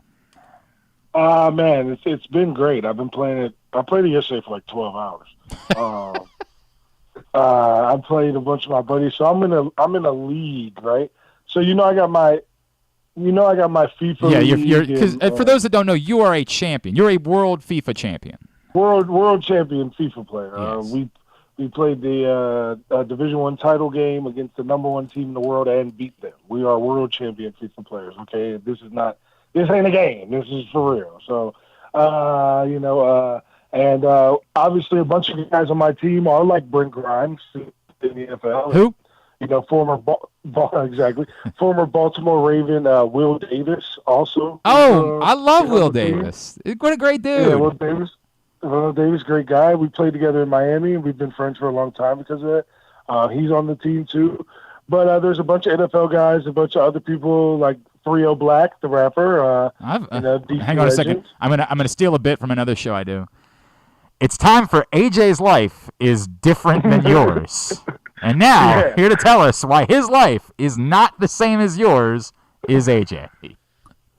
Yeah, so it's been we got to do a lot of good things, and it's been fun, and we get to play the game, and we have a league where everybody's going to be at a different college, and you got to recruit, and you got to we're all there's literally 24 people in this league, and I play as Maryland, obviously, but we got a guy playing as Michigan State, we got a guy playing as Penn State, we got a guy playing as Nebraska. So there's 6 guys in the Big Ten, there's 8 guys in the Big 12, there's 6 guys in the ACC, so it's 4 guys in the SEC. So it's a huge thing that we're about to do. So guys have just been playing practice games against each other, testing their team out. Because believe it or not, even though I, as you mentioned before, am a Maryland legend, legend being in air quotes, I don't really follow college football. I knew Roman Hemby existed, and obviously I get him the ball all the time. That's smart. That's smart. But I'm figuring out this Maryland roster. I'm figuring out all these guys and what they're good at and where my holes are on my team and how to, make the most out of my team. But I will let you know that my buddy, Joey Mbu, who is playing at Penn State, former Washington Commander, teammate of mine, he played at Penn State, and I beat his bum ass. Hell yeah, you did. Hell yeah. Hang on, this is the important question because Maryland's got a little bit of a quarterback controversy going into the season. Which of the quarterbacks are you using most successfully in the college football game?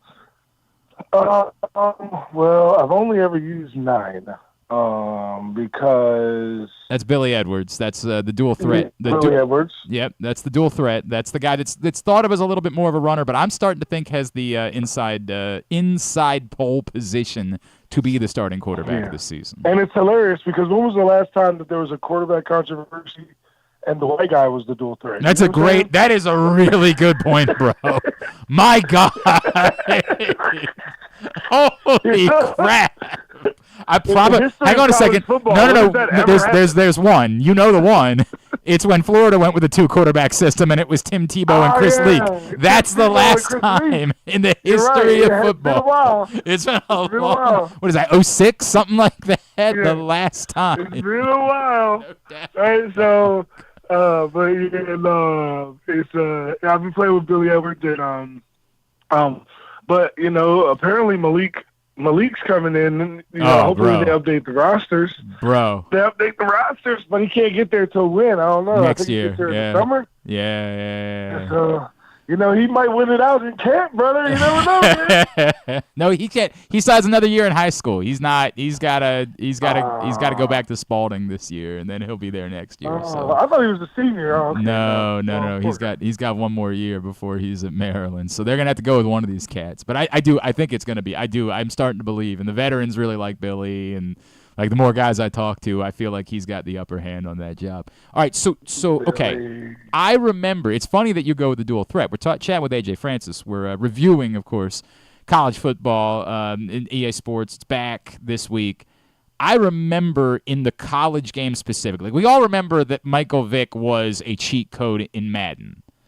But even more specifically, it almost felt like I remember like owning that game with Josh Portis as my quarterback at Maryland years ago. I always felt you had to play the dual threat quarterback in the college football. Like you had to have your quarterback be a running quarterback in order to have great success. Is the gameplay similar to that this time around? No, now it actually pays to have a quarterback that can sling that thing. Okay. But like obviously getting you out of trouble, being able to scramble on 3rd and 6 to get the first down, like that comes in handy when you have a dual threat quarterback.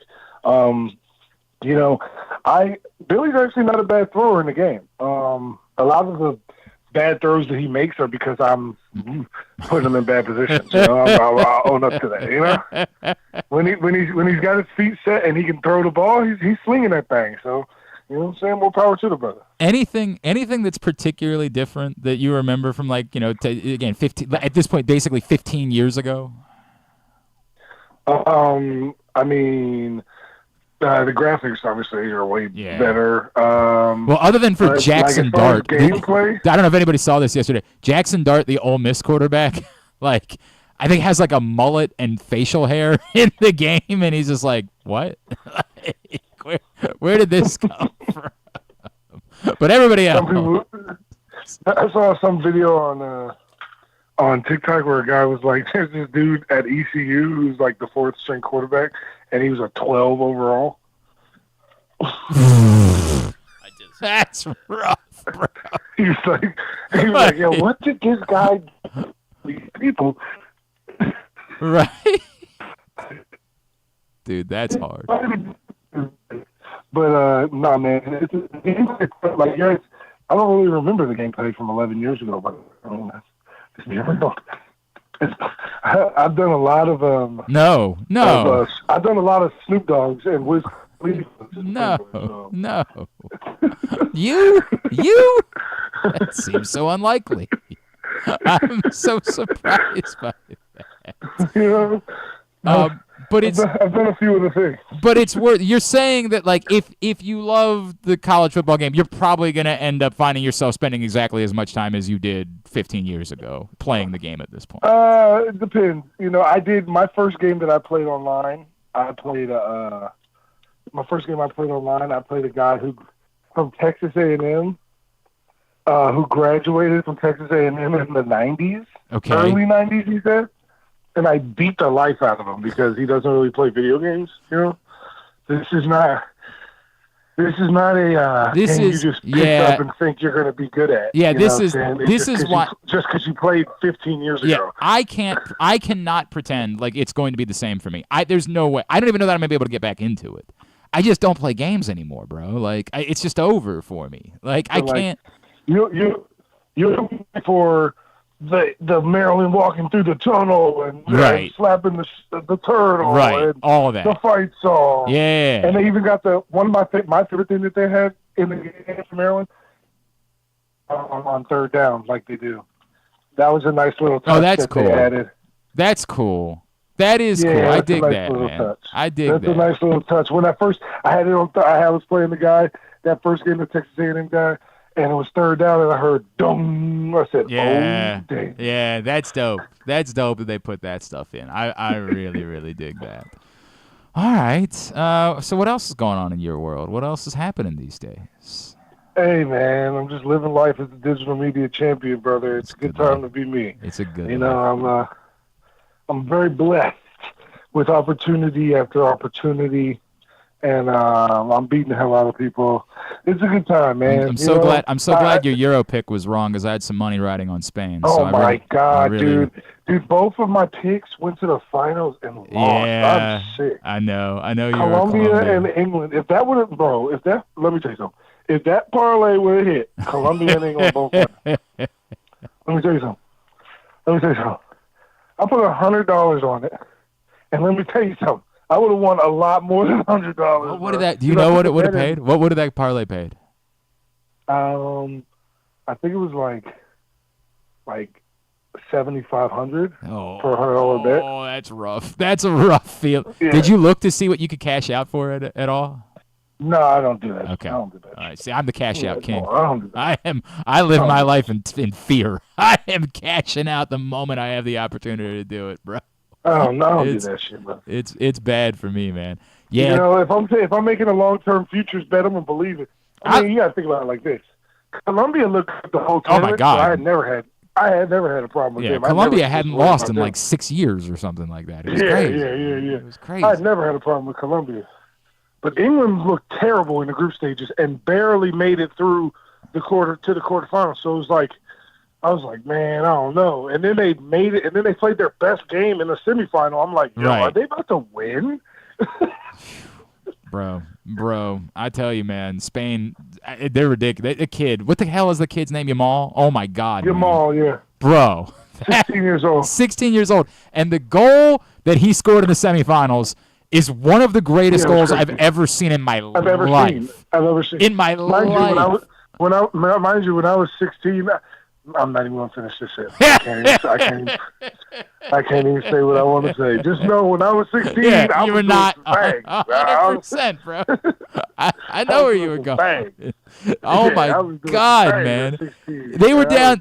They fall behind 1-0. Everything's going wrong, and a 16-year-old delivers the biggest. Saves the day. Oh my God, man. Saves the day. I was at my family. We were at the beach. Imagine him landing back in Spain. They're doing the oh my parade, God, dude. And then every girl at his phone is inviting him to prom. It's oh crazy. My God, bro. Like, yo, that kid's life will never be anything like that. We went to the beach last week, and I was in the gym during the semifinal, and I think I was just on like the bike, and I screamed. I couldn't believe what I was seeing, man. Like, that boy's special. That kid is unbelievable, bro. And Williams, oh my God, the whole team. That's a hell of a team. Yeah, he was tripping too. All right, bro. Of course, at AJ Francis 410, as always, is how you follow him. Slammiversary, and all the things. All social, at AJ Francis 410. Just go follow him there. Yep. Love you, buddy. Appreciate you, man. Let's talk soon, all right? I appreciate you, brother. Buddy AJ Francis checking in after he was playing college football. Have you, when will you, because I know you're the type. Yeah, I mean, well, like, same thing. I just don't game as much. Like, that's my. Which is why I'm. By the way, when I really want to play. When I was your age, I would still be gaming I'm getting a ton. Because I think for common folk like myself, because I didn't get the deluxe early version or whatever. You can't get till Friday. Is that the deal? Friday or Monday? Is it really next month? I thought it was Friday. All right, maybe it is Friday then. Whatever. But yeah. I mean, I'm gonna play. Like my two buddies that I used to play video games with all the time, or they've been texting back. See, but how old were you when the game went away? Like, is college football even like something? 13. Yeah. So I didn't play it very much. Yeah. So I don't have a ton of memories of it. But I mean, like, but now the way it's been talked about, like, as folklore, it's like. Well, we played college football. Like I would say we played college football more than we played Madden. Like, we were college football. So I unfortunately played Madden more, and Madden's just a bad game. And I mean, it was alright at some times, but but him talking about, we have a league and he's got. It sounds like they have every school represented in college football. But yeah, like that's what me and my buddies would do with Madden, and I'm getting excited. My buddy's sending me pictures of him like running up the score on our other friends. That's pretty funny. That's pretty funny. I can't pretend like I'm get into it. I don't even have a system. Like, the only game system we have in the house is a Switch. You know what I mean? Like, that's it.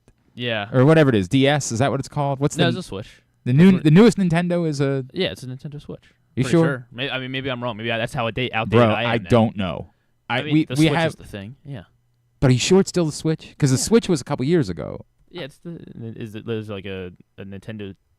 Hang on a second. Nintendo Switch 2? I don't know what it is. I genuinely don't. Either know. way, it would still be the Switch. Nintendo Switch. Is that what it is? All right. Yeah. If you say so, man. Bro, I'm not kidding. This is how far behind. Well, it's a good thing to have. What, bro? Switches. I don't. Like I play the. Can carry it back. But I play the generic games, like the sports games with my kids, like the generic baseball, the home run derby, and everything. Yes. They kind of got over it quick. They The boys did. Yeah. I think that their friends are starting to play some of these like, first-person shooter games. and I think they're like, hey, I'm ready to venture over to that. Yes. Plus, Mrs. Clark is kind of a hard ass about how much time they spend playing video games. And so, like... you got to have that. Yes. At the same time as I try to talk to her about it, I'm like, she doesn't know is like that's the gathering place. Like the way that when you were my age, that is true. We went to the mall. The kids now play video games. And I try to explain that to her. I'm like, I know what you think you're doing. Like, you'd want to limit their screen time. I think that's a good thing. Okay, I'm not even lying. My friend just texted me. Yeah. So he went to Temple. He said, Okay. Temple Football Dynasty update. 3 weeks in, upset number 22, NC State. Hell yeah. Well, first of all, how is NC State number 22? How did that happen? Crushed Louisville, threw a pick 6 on the 1 yard line to lose 10-7. Versus number 19, North Carolina. Oh, boy, he's playing a barn burner of a schedule. My God. It's not holding back. Haven't signed a single recruit yet. Well, Early in the season, I it's guess. tough. It's tough. He said it is effing exhilarating. Well, I mean, look, if one of my friends who has an actual, because I don't have a PlayStation or an Xbox, like if one of them who has one got the game and said, dude, come over, like let's just take a day and play, I would be happy to do it. The problem is, again, I haven't even held one of these controllers in years. What AJ just said about, like, dude, if you've been out of the game, you're out of the game. Yeah, like that. I know, that's what I'm worried about too, because it's been because I was playing FIFA a couple, like I loaded. That up was FIFA the a couple last. weeks ago. The last Xbox. See if I still had it. I had a 360. Is that still the newest? No.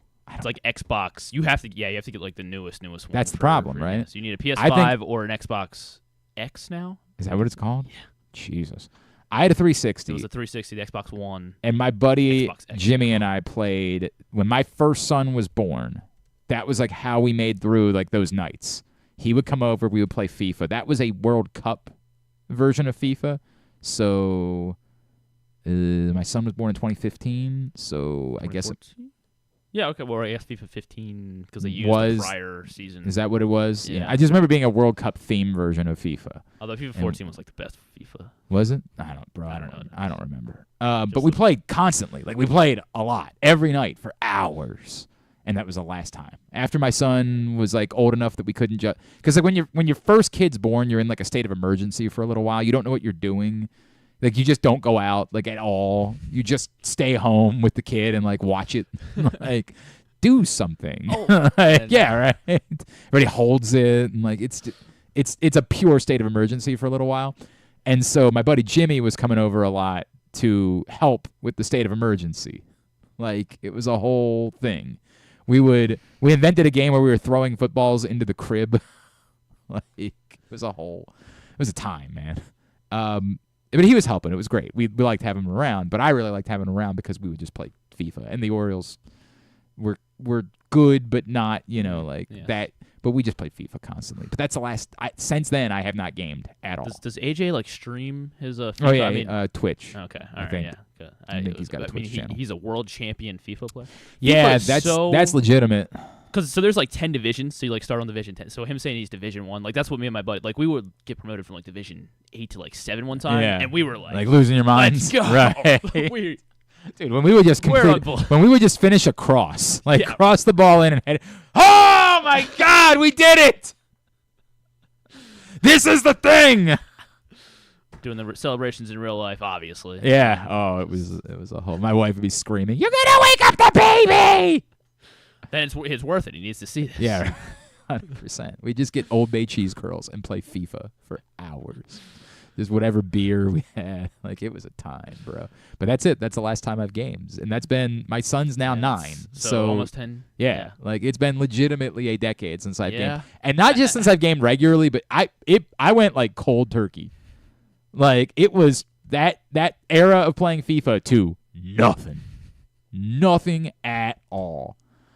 In fact, like when I was down, we were joking about it. AJ had us all down to his house in Orlando a few years back, and it was our buddy Aaron from Jobbing Out and his friend Brent Grimes, the former Dolphins cornerback, and we were playing Rock Band, and it was so embarrassing. I had no idea what I was doing. To the point that this is a straight. I wish I could remember what I should have asked him what Brent's son's name is, because at the time he was only like 8, I think. He's probably an adult now. I don't know. But we had all gone out and we had done a fair amount of drinking, and then we came back because Brent stayed at AJ's house because he had his son with him. So the rest of us, we all go out, we do a fair amount of drinking, we come back, and we're all like, we're going to play Rock Band. And I am now drunk. I've never played this game before. Rock Band's tough. If you and they're handing me the bass. I'm just like, I don't know what I'm doing. You hit one note and you're like, yes. Right. My one friend's really good at And I remember saying something like, dude, I just think I suck. And again, I'm drunk, and Brent Grimes' young son walks up to me and he's like, you don't say that. You just work hard and get better. And I just like stared at him for a second. And I was just like, best advice, maybe. All right, buddy. That's what I'll do. It's amazing. Man. It was amazing. That's the greatest advice of I have not all not time. gamed at all. I have not gamed at all. Oh, but so you decided, quit. Yeah, basically that was the end of it. Like, I'm sorry. That was the turning point. Brent's You were son. either going to become a great correct. Rock Band player, or it was over. It was just over for me. Never touched I had to hang up. I had to hang up the controllers. I was gonna say wires, but there are no wires anymore. So if you're someone I know, and you get college football, and you invite me over for I would do that. Maybe that's what I'll bring a console in, and we just. Oh, if you set it up here, yeah, 100%. We do a show where we just play. Oh, that's not a bad idea. We try to. Can you set it up so that we can stream that somehow? Yeah. I don't know. Should yes, in theory. Okay, in theory. Let me get my ass kicked. All right, if you do that, we can make a. Because I haven't played Madden in like 5 years. We'll make a not a whole show out of it, but like part of the show. We'll do that for. I'm with it. All right, when we come back in, 3 up, 3 down pitchers for the first half of the Orioles season. We'll do hitters tomorrow, but pitchers today. 3 up, 3 down. That's next. It's Glenn Clark Radio. Escape to Ocean City, Maryland, and discover a place that just feels lighter, where every day feels like Saturday, and French fries are a food group, where flip-flops are always in fashion, and seafood is always in season, where the boardwalk is bustling, and the beach is right outside your door, where you can rise with the tide and feel like a kid again. Ocean City, Maryland, somewhere to smile about. Book your trip at OCOcean.com. Whether your focus is luxury and comfort, convenience and technologically advanced connectivity, or sporty performance and aggressive styling, we've got the perfect Highlander for you. Check out buyatoyota.com for deals on new Highlanders from your local Toyota dealer today. The ultimate fan experience awaits you at Sports and Social Maryland. See how we're raising the sports bar with our massive 100-foot media wall featuring 40 HD TVs and a 47-foot big screen. Bet on your favorite teams and this year's biggest events at the FanDuel Sportsbook while enjoying your favorite beers and cocktails, plus our delicious takes on bar food classics. Visit Sports and Social at Live Casino and Hotel Maryland at Arundel Mills. Must be 21. Gambling problem? Call 1-800-GAMBLER. Discover one of Baltimore's hidden gems at Guilford Hall Brewery. Enjoy dinner in our spacious brew pub, sip a signature cocktail in our outdoor dog-friendly beer garden, or take a tour of our brewery. Discover your new favorite local craft beer. From crisp lagers to hoppy ales, there's something for everyone to enjoy. Pair your brew with delicious appetizers and entrees. There are options for the whole family, but you have to try our fan-favorite giant pretzel. Guilford Hall Brewery, where every sip is a celebration. Visit us online at guilfordhall.com. The drug scene in Maryland is changing. Fentanyl and xylazine are being added to street drugs, and you may not even know it. Xylazine is not even intended for humans, and fentanyl is an opioid 50 times stronger than heroin and contributed to over 80% of overdose deaths in our state. Anyone who uses drugs, even occasionally, is at risk of overdose. To learn more, visit stopoverdose.maryland.gov or call or text 988. Frederick Keys baseball is back. With 30 more home games beginning on July 2nd, the Keys are excited to welcome you back to Nimio Field at Harry Grove Stadium. We want to see you there. Countless promotions will be on display every game, with it ranging from Tap House Tuesdays to Firework Fridays and everything in between. For more information or to buy tickets, call 301-815-9939 or visit frederickkeys.com today. Driving in Maryland? Did you know an Easy Pass from driveeasymd.com can save you time and money? Of course you did, because you are a thrifty driver. An antenna reads your Easy Pass transponder and automatically deducts the toll from your Easy Pass account. There, you just saved money with Easy Pass, all without slowing or receiving a notice in the mail. Well done, thrifty driver, well done. Get your Easy Pass at driveeasymd.com. The Ed Block Courage Award Foundation has been working in partnership with the NFL for 46 years to support abused, neglected, and at-risk youth across the country, partnering each team with a children's facility or program that supports the well-being of those in need. Annually, one player from each team is selected by their peers to receive the Courage Award for their inspiration on and off the field. Learn more about how the Ed Block Courage Award Foundation makes a difference, and be sure to check out their latest podcast and web series episodes at edblock.org. Contrary to what some people believe, I actually like this guy when he sleeps. Glenn Clark, talking sports. All right. Let's go ahead and hit the button. Oh, we weren't prepared. Oh, you know.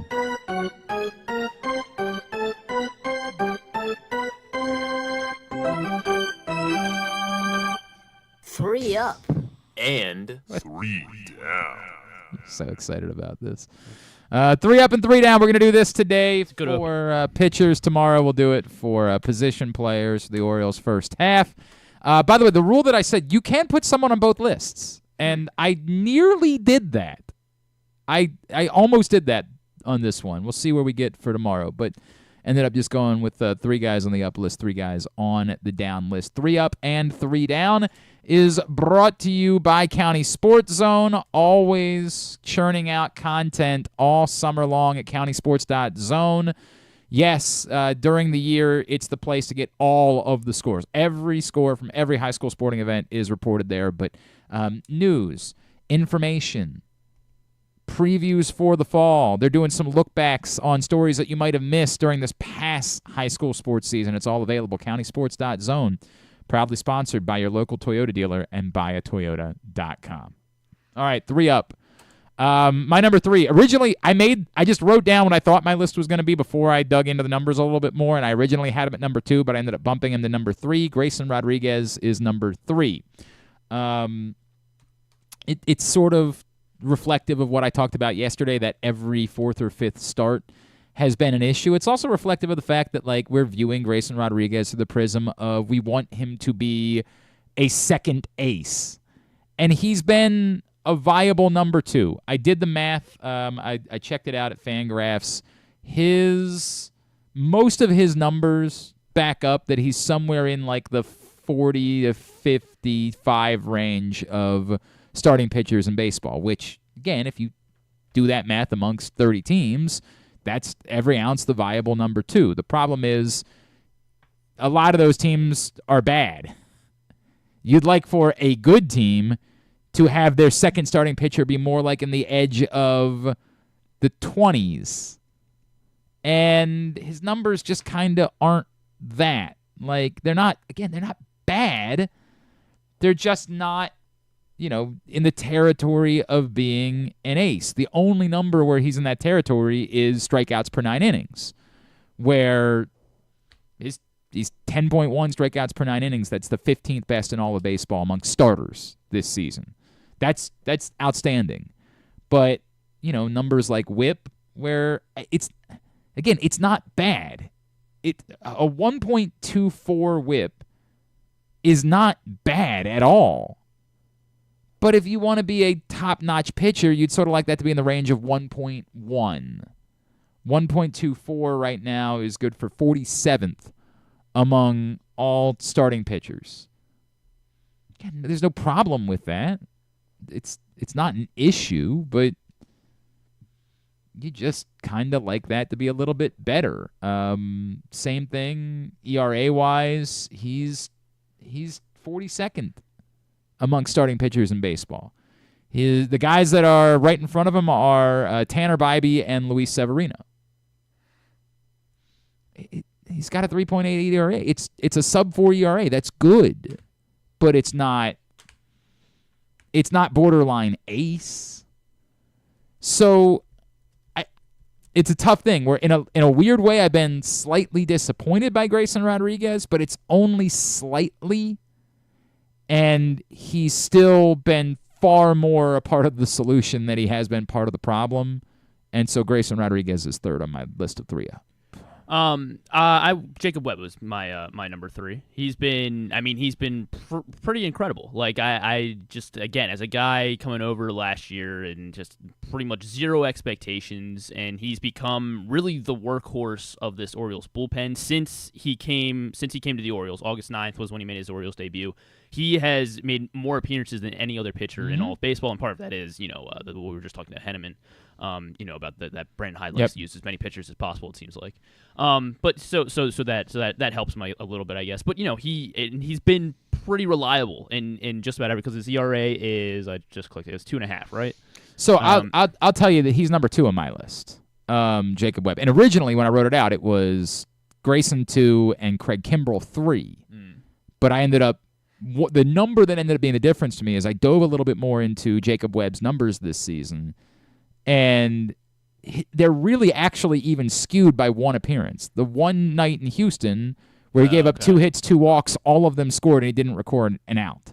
So if you take that night away, and I know it doesn't work this way, but if you take that night away, he's got like a 1.7 ERA on the season. He's given up earned runs in 8 of his 46 appearances, and that's 17.4% of his appearances. Kimbrell is actually at 17.9, which isn't bad, but it was why I was inclined to give Webb the nod over Kimbrell.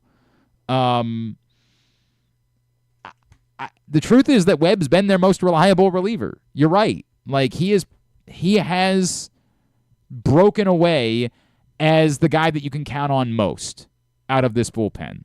Now, I still don't know that you're in that place where you're like, make him the 8th inning specialist or something like that, but he has become their most dependable arm out of the bullpen during the course of the season. When the starter puts on, two runners in the 6th or 7th inning, whenever it is, you feel really confident when it's Jacob Webb being that first guy out of the bullpen. Yep. So Jacob Webb ended up being number 2. Grayson was my number 2. I've been very impressed with Grayson. Obviously, the last 2 starts haven't been great, or I guess it's just the last one. Just the last one start. Yeah. I guess his ERA is a little bit higher than I guess it was in my mind, but still. And I know wins, you can't look at them, but he just puts the team in a position to win. And when you have a great offense like the Orioles did before this prior week. Right. You win a lot of baseball games, and that's what Grayson's done. I think he's taken a really big step, especially, the last taste that we had of Grayson was in the ALDS, and he was not good there. And he just looks a lot more mature this season, and I think a lot of that is because of the number 1 guy on the list. I struggle with it, man. I really do. Again, that's what I thought, but the numbers just sort of don't back it up. That he's having as good of a season as we think he's having. And again, that's just because he's due for one of these. He's got to kind of knock that off. Like, you can almost count on it every 4th or start at this point. And I don't know why that is, but that's the next evolution of Grayson Rodriguez, is like having one every 2 months, sure. But one every 3 to 4 weeks, it's hard to become an ace that way. Like, that's really hard. But yeah, I mean, and it helps having the rotation that they have. That he doesn't have to be the number 1 right now. And yes, that's true. There's a that's lot. True. But if you want to win a World Series, you really almost need your number 2 to be a number 1. Like, that's just the way that it goes. Look, Corbin Burnes is obviously number 1, and there's not really anything that I need to say about it. Corbin Burnes has been as advertised. He's been exactly what we thought he was going to be. Maybe he hasn't had a history-making moment yet. Like, maybe that was, like, in a way, I feel like part of the joy of having an ace is, like, every time he pitches, you never know if he's going to throw a no-hitter. And in a bizarre way, like, he's actually given up runs early. Like, that's sort of his thing, is he gets that part out of the way pretty quickly. He very rarely flirts with doing something extraordinary. I guess maybe on opening day he kind of flirted with like, could he throw 20 strikeouts today? Yeah. Like, could there be something really crazy happening? But outside of that, he normally gives up an early run. But then after that, he completely settles in. And he settles in. He converts. Yeah. Like you're saying with Grayson, where he's got to start every fifth day or every fifth start. Corbin just has zero. Yeah, I mean, like there have been a couple that haven't been as good as the others, but he doesn't. One, right, but he still doesn't. Went 7, right? Right, he still went 7. Correct. He doesn't get rocked. He just has a couple of starts where you're like, yeah, that's not your best start. That's not the best version of Corbin Burnes. But no, he is what an ace is supposed to be. There's no question about it, as advertised. All right, 3 down. This was tough. The guy that I thought about putting on both lists, and it's in context, right? Craig Kimbrell has been very good this season. If you look at certain things, if you look at like his strikeout rate, right? Like he's in amongst relievers. Let me pull it up real quick. Oh God, sorry. I just switched to starters. So he's my number 3 as well. Yeah, I mean, he's coming up with the 3 down. I don't know He's tied for 6. He's tied for the 6th best strikeout rate amongst relievers in baseball at 13.5 per 9 innings. Mason Miller, Aroldis Chapman, Jeremiah Estrada, Fernando Cruz, Josh Hader. Has he started to turn around? He's been better. Okay. And then David. The Astros just haven't been like right. Although the Astros have been better. Yeah. So David Robertson, Reed Garrett, and Craig Kimbrell are all tied for 6th with that strikeout rate. The strikeout rate has been still very, very good, but only 2 closers in baseball have more blown saves than his 5. Yes, this is sullied by the last time that I wonder if I still would have put him 3rd because there were some other guys like Dean Kramer didn't make my list. And if Craig Kimbrell closes the game on Sunday, would recency bias lead to Dean Kramer being my number 3 instead of Craig Kimbrell? Maybe. As I said yesterday, that was as ugly as a blown save can be. It's unbelievable that that's what he did in that spot. I still think Craig Kimbrell is part of the solution if the Orioles are going to make a World Series run, but I'm worried that he can also be part of the problem, and he's been part of the problem almost as much as he's been part of the solution so far this season. So 3 on this list seemed appropriate. Yeah, 3 on mine as well. And I don't know how much of a factor Sunday plays into it. Because he was right on. There's a lot of guys that are probably right on the fringe of being the number 3 guy. And 5 blown saves, and especially that really rough stretch at the beginning of May. Like we were spoiled by Felix Bautista, obviously, and he's not been Felix Bautista, which is a really high standard. But it's almost an impossible standard based on what Bautista did a year ago. But it's even with a more legitimate standard, he's been a bit disappointing in that way. Mm-hmm. Like that, there's just look. Craig Kimbrell's number 3. Number 2 to me is the pitcher that's been most disappointing to me this season. Number 2 is Yennier Cano. And it's not maybe that's unfair to Yennier Cano, right? Because when you actually look at his numbers, they're not abysmal. He hasn't been awful. It's that Yennier Cano, either by being the dominant 8th inning guy that gave you a secondary closer, or, in my mind, being the guy that was ready to get another shot to be the closer, has not lived up to either of those standards. He's given up at least 1 earned run in 22% of his appearances this season, 10 of 45. It's difficult. It's not dreadful. It's not you can't pitch him. It's from what I believed he could be or should be for this team, he's instead just been another arm. And you didn't really know what you were going to get from Yennier Cano most times he pitched. That's been really disappointing. Like really, and you hope that he finds a rhythm and he gets some of that back. But and again, some of this is, seeing the Yennier Cano in 2023 that we really believed was capable of being special. Then late in 2023, you started to see, but you had hoped, and early on in the season, there was reason to think like, oh boy, that's Yennier Cano again. Mm-hmm. It has not been sustained. He's an arm at this point. He's one of many instead of being a difference maker, and that's been disappointing to me. So Yennier Cano is my number 2. That's a good pick. He's not on my list. But is there a way that we can see like inherited runners, like percentages?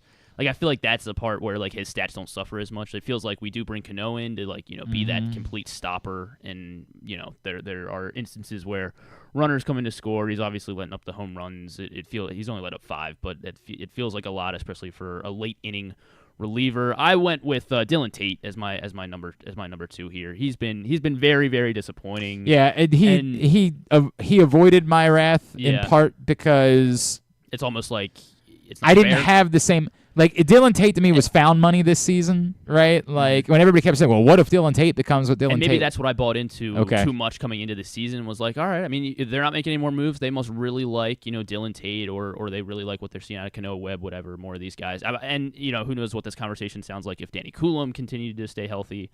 But yeah, Dylan Tate, he's been, especially obviously recently and getting optioned the last week, Dylan Tate is he's just not been good, and he's part of that glaring issue that is the bullpen apparently, and now the whole pitching staff really. So Dylan Tate is my number 2.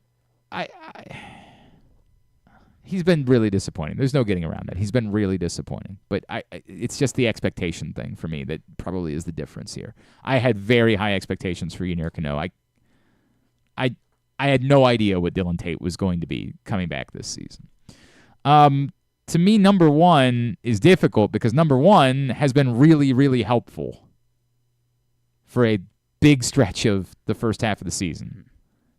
But it's about as painful as it gets. Cole Irvin ends up being number 1 on my down list.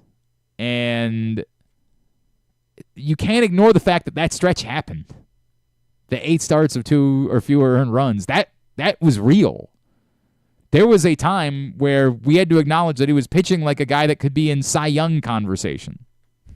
For an extent, 8 starts is not... He didn't have a blip on the radar. He had a time. And then it went to hell pretty quickly after that. And at the moment, it's almost hard to justify his roster spot. Not just, an argument for him to be in the rotation. Like, it's hard to justify him being on the team. I guess he has the role of, hey, if it's out like the other day, if it gets out of control, you go mop up 4 innings, like that. Maybe there's some value in that. Like you just go wear this for a little while, but you can't trust him in a real game situation. God, I hate talking about this because he's such a good guy, and you want to like Cole Irvin so much, but Cole Irvin's number 1. He's my number 1 as well. He's got the lowest ERA plus of any of the qualified pitchers on the roster, and yeah, it is really tough because he's been very, very bad, especially over the last month and a half now, and yeah, it seems like the state of this team, the state of this bullpen, and the back end of the rotation, they have to keep him on the roster because he's shown what he can be, and I guess you have to hope. Kind of hoping. You have to hope that can come back, but it has not been there. It has not been there. So Cole Irvin, unfortunately, the first half, has to be the number 1 down of the pitchers. All right, there you go. Those are our 3 up and 3 down pitchers. We'll get them up at glennclarkradio.com here in a little bit. Do we want to go over like the full list of like our points right now, or do we want to save that for tomorrow, or just the pitchers? Just the pitchers. Yeah. You can tell me. Do you want to guess what yours are? Or I assume Corbin Burns and Grayson Rodriguez are the top 2. No. So Corbin Burns, yes, he's tied. He has 5 points. Only 5 points this season for Corbin Burns for you. That's weird. He has a 9 for me. Okay. Grayson has 7. It is tough with only 3 guys being able to make the list, right? Yeah, and it's weird tough. because like different weeks are weighed differently. Well, and it's tough for pitchers because like starting pitchers in particular, you might have only made 1 start, and then in a week where like you have 3 hitters that are all mashing, you're like, how do I measure one guy making 1 start versus 3 hitters who are all mashing? Kramer has 5 points for you. He's tied with Burns. And Jacob Webb also funny. 5 points. Also 5 points for Glenn Clark. Right. Right behind is Bradish at 3. Your worst pitcher Yeah, is... Bradish, by the way, like if he doesn't get hurt, probably is. It's probably... There's who nothing. knows? It's hard to measure the impact of losing Kyle Bradish. It really is difficult. Like we say it's the impact of losing them both, and it is to some extent. But Kyle Bradish was your secondary ace. Like that Kyle Bradish is that guy. Like he made it like, oh, Grayson's at 3 right now? Right. Like... Right. That one is the one that it's very difficult to escape the impact of. Yeah. Your Irvin is your lowest, -8 for Irvin this season. Kimbrel -7. Okay. Sino Perez is -3. Tyler Wells also a -3. All right. And Aiken. And Povich. I mean, but I somehow Cano has avoided my wrath on 3 up and 3 down, but yet. Cano's at 0 on the season for you. Yeah. Cano is also Cano's at -2 for me. Oh, what's Grayson? Maybe I've just never given Cano a positive week. What's Grayson On your list? Yeah. 0. Also easy. Neutral. I guess he just lost some points the other day. Yeah. He probably loses points every time he has because his start when he has a bad start, it's a bad start, man. Grayson is 7. Burns 9. Grayson 7 for me, and then Kramer and Bradish both have 3 points for me as well. Aiken is he's actually my leader or negative leader. Oh, -10. you hate Keegan. How did he not end up on you? Well, Hate because Keegan like Aiken. his overall numbers just aren't awful. You just hate that dude. You hate him. I'm sick. And it was a boiling point because there are a number of times this season where you just you're like, I just don't want him on the roster, and I'm like, dude, he's not worthy of being on this list this week. And a lot of it was we went out to Seattle and he just blows that game. Like as soon as he Very came personal for you now. Yeah. It's personal. He's at -10. Irvin -7. I have Webb at -4. I I guess know what guy you've been watching. Yeah, and that was after I think I had him on my 3 up this week. So yeah, I've been down on. I was down on Webb early for some reason. I was pinpointing every little. Maybe I guess. Yeah, I don't know when. It had to have been the Houston series. I must have knocked him down. Yep. I don't know. All right. Very good. Very good. Let's go ahead and start winding down. We'll get a tidbit. Have you ever thought of taking a cruise to these wonderful destinations with sunny skies and beautiful beaches? Well, wait no longer. We're ready for you to cruise from the Cruise Maryland Terminal. Have a little phrase that you can go from baggage to margarita in about 15 minutes. Choose fun with an array of destinations, onboard activities, entertainment, and world-class cuisine. Contact your travel agent and book your cruise today. Let your adventure begin. Oh, real quick from trivia last night, there were 2 sports questions. One, London. Oh, I gave you the answer. There is a place. Damn it. Where tradition, family, Paris and is about to community become gather. the second city to host the 3rd Summer Olympics. I said London. I meant to say Paris. It's what it is. It's what it is. Paris is about to become the second city to host 3 Summer Olympics. The other is, and we did get it, it was London. That was more just like... I went over the modern Olympic cities. I'm like, what is the chance that like Barcelona is hosted? Because you feel like in order to have 3, you had to have a modern one. So the only other one that we were considering was Athens because we knew they had 2, but we went the right way. Finished 3rd at trivia last night. Half the team was missing. It was a whole thing. I was out watching the Derby, I guess. Yeah, that's what it was. Definitely not just they were on vacation. That's why I couldn't make it. Yeah, that's really you haven't made it. You made it one time. Thanks. It was solid. You said you absolutely needed me, and well, we did win with you that week, so I don't think we've won yet this summer. It's been a bad summer. And then the other one was name the 4. Speaking of home runs, they did have a home run theme. 4 MLB players all time have had more than 2 50 home run seasons. More than 2. What are the 4 MLB players? We went 4 for 4. Hank Aaron. No. Wow. All right. Well, you're not going to go 4 for 4. Go ahead. Keep going. Stanton. 0 for 2. Jeez. All right. Well, yeah, Judge. Okay. So, he's going to this year. 0 for 3. 4. All right. Wait, hold on. Maybe I didn't hear the question right. More. There multiple are 4 players. No, not multiple seasons because we read it that way first. Oh. More than 2. So 3 or more.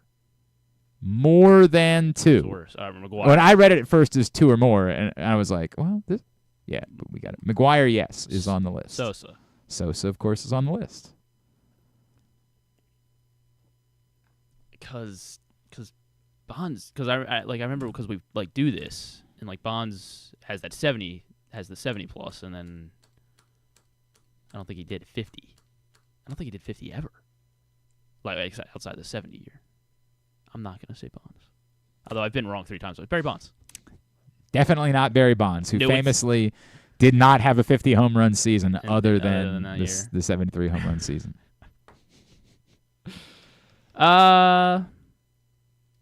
Jeez. So I guess. Man,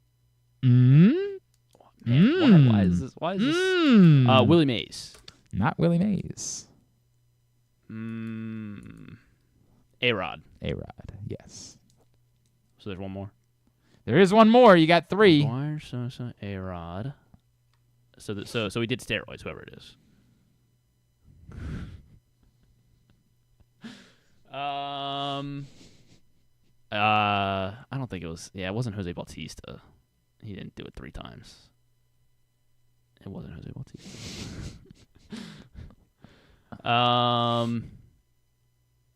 Man, why? Let's go with. Dang. Griffey didn't do it. Did he ever hit 50? I don't think Griffey. Griffey was our 5th choice. He did not do it. Thankfully, we did not. We left him. That was the last one that I left off the. In fact, when I went to take the thing up, I was like, "What about Griffey?" And I'll tell you how we got there in a second. Then it. It's.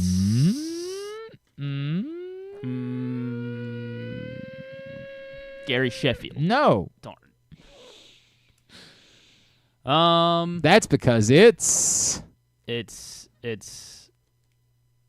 not Gary Sheffield, so that means it wasn't David Ortiz. It was not David Ortiz. And it wasn't, I don't know why I keep wanting to say it definitely wasn't Melky Cabrera. It certainly wasn't Melky Cabrera. I have no idea where that comes from. Because he loved steroids, so. Did Melky Cabrera ever hit 50 home runs in a season? Didn't. That would be very surprising to me. But I'm just trying to throw some names out there that maybe. Gosh, who was the last guy to hit? This guy had 54 home runs in one season, 59 in another, 60 in one season, and 54 seasons. So Roger Maris. It's not Roger Maris. Certainly not. He, of course, had 61. Oh, okay. Not a 60 home run season, but a 61 home run season. Is it a Yankee?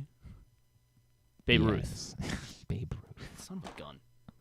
Horrible. Babe Ruth definitely had 450 home runs. So you need me next Monday? Yeah, maybe. Hey, we'll see when we see you.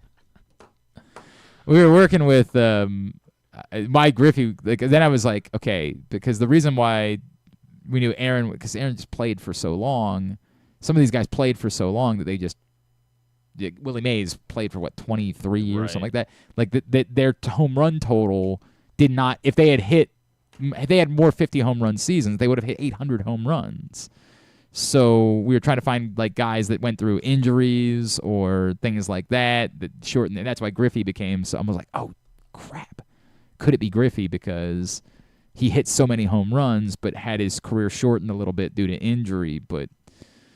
A-Rod, because of the suspensions and the quick end to his career, was the way that I decided to go, and that ended up being correct. So we went 4 for 4. Good job. All right, quick. Good job. Quick, because I've already gotten us to 12:24. Let's do. So Teoscar Hernandez, 7th Dominican-born player to win the home run derby. Sure. How many of the other 6? Tejada. Yes, Miguel Tejada. Now I just got to try to figure out if I know anybody else who won a home run derby. 2 years ago. You think I remember who won the home run derby 2 years ago? It wasn't Pete Alonso because he was Dominican. Was that Soto? Yes, right? Juan Soto. 2011. I don't remember this one either. He was a Yankee. Yeah, a Yankee at the time. Yankee at the time, 2011. Oh, Cano. Robinson Cano, 2010, the year before. Red Sox. Oh, Ortiz. Yeah. 07. 07. I'm going to end up saying somebody who's definitely not Dominican. Like, I'm going to end up going with like a Venezuelan or something like that.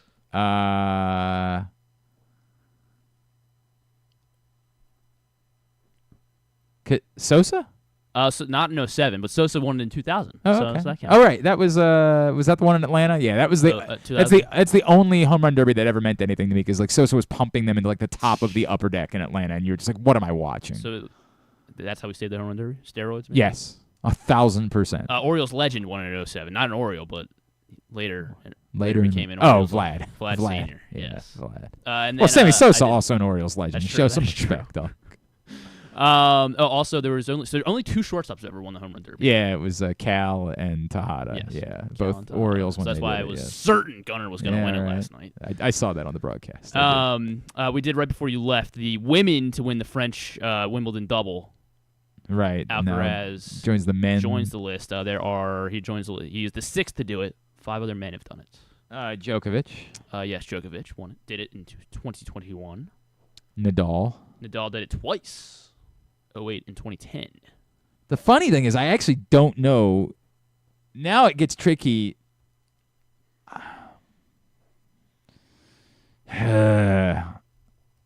Like Pete Sampras never won the French. I'll say Bjorn Borg. Bjorn Borg. He did this 3 times in a row from 78 to 80. He was dominant at Wimbledon. Bjorn Borg. I want to say Federer, but it's tricky because Federer did not have a lot of luck at the French. Federer did do it in 09. Thank God. Between when Nadal did it. Nadal got hurt. That's the only reason why Federer won that. He lost to like Robin Soderling or some slapdick in the. Robin Soderling was a nice player. I don't want to. What country is Soderling from? Czech. Just take shots at the Chechens. Yeah, that's what I'm doing. First player to ever do this. I'm missing somebody. Is it Rod Laver? It was Rod Laver. Rod Laver. It's definitely not Rob Laver. All right. Said Rod. All right. Very good. Let's get tubular. There is a place where tradition, family, and community gather, where the aspirations of talented young competitors takes root, and where the crossroads of history, culture, and renewal come together. This spring, experience America's newest and most innovative ballpark, Meritus Park in Hagerstown, Maryland, home of the Atlantic League Flying Boxcars. Plan your getaway today. You're welcome in Hagerstown, Maryland. All right, the All-Star Game, of course, is tonight on Fox. Corbin Burns starts for the American League against Paul Skeens in the National League, 8 o'clock for All-Star Game coverage. If I watch sports tonight, I'll be watching the U.S. women take on Costa Rica at 7:30. I believe it's their final tune-up for the Olympics, and I think it's down at Audi Field in D.C. I actually thought about looking to see if there were some tickets available, maybe take the boys down, but I just remembered I don't want to go to D.C. on a Tuesday night. No, I'm good. Right now, speaking of D.C., the Mystics are taking on the Merc. Oh, it's the Merc. I would watch that. We probably don't have the Monumental app, do we? Whatever. I would totally watch the Merc. 11. The only place you can. By the way, that is a little bit of a storyline because Diana Taurasi has been hurt for a little while, and so there's some question as to whether or not she's definitely going to be able to play in the Olympics. And if she doesn't, would that be the spot that like USA Basketball would force Caitlin Clark onto the roster? So there is a little bit going on there. Connecticut Sun, New York Liberty tonight at 7 on Amazon Prime. Chicago Sky, Vegas Aces at 10 after that. So you can check out Angel Reese, whose double-double streak ended over the weekend. Summer League all throughout the evening on ESPNU for Pacers Suns at 4. Then the rest of the games are on NBA TV and ESPN2. The Wizards and Bub Carrington had a nice first game in the Summer League over the weekend. They take on the Trailblazers at 8:30. That one is also on Monumental. New episode of The Ultimate Fighter tonight at 10 on ESPN and the USA Network for WWE NXT tonight at 8. Anything non-sports-wise? Not a whole lot. Hard Knocks off season with the New York Giants continues. Last week's episode was actually pretty good. It was because they did like a draft combine thing, and it was cool. I like that one. The Acolyte season 1 finale of the Star Wars show on Disney Plus. Natalie Portman's still doing her rounds. She'll be on Seth Meyers tonight. When does Late in the Lake actually? Friday. And it's Apple. Apple. Yes. I don't have. I have not resubscribed to Apple since Ted Lasso ended. I was waiting for because that's fair. We all were confident there was going to be an AFC Richmond show without Ted Lasso moving forward. It would have been like right away anyway. So. I guess.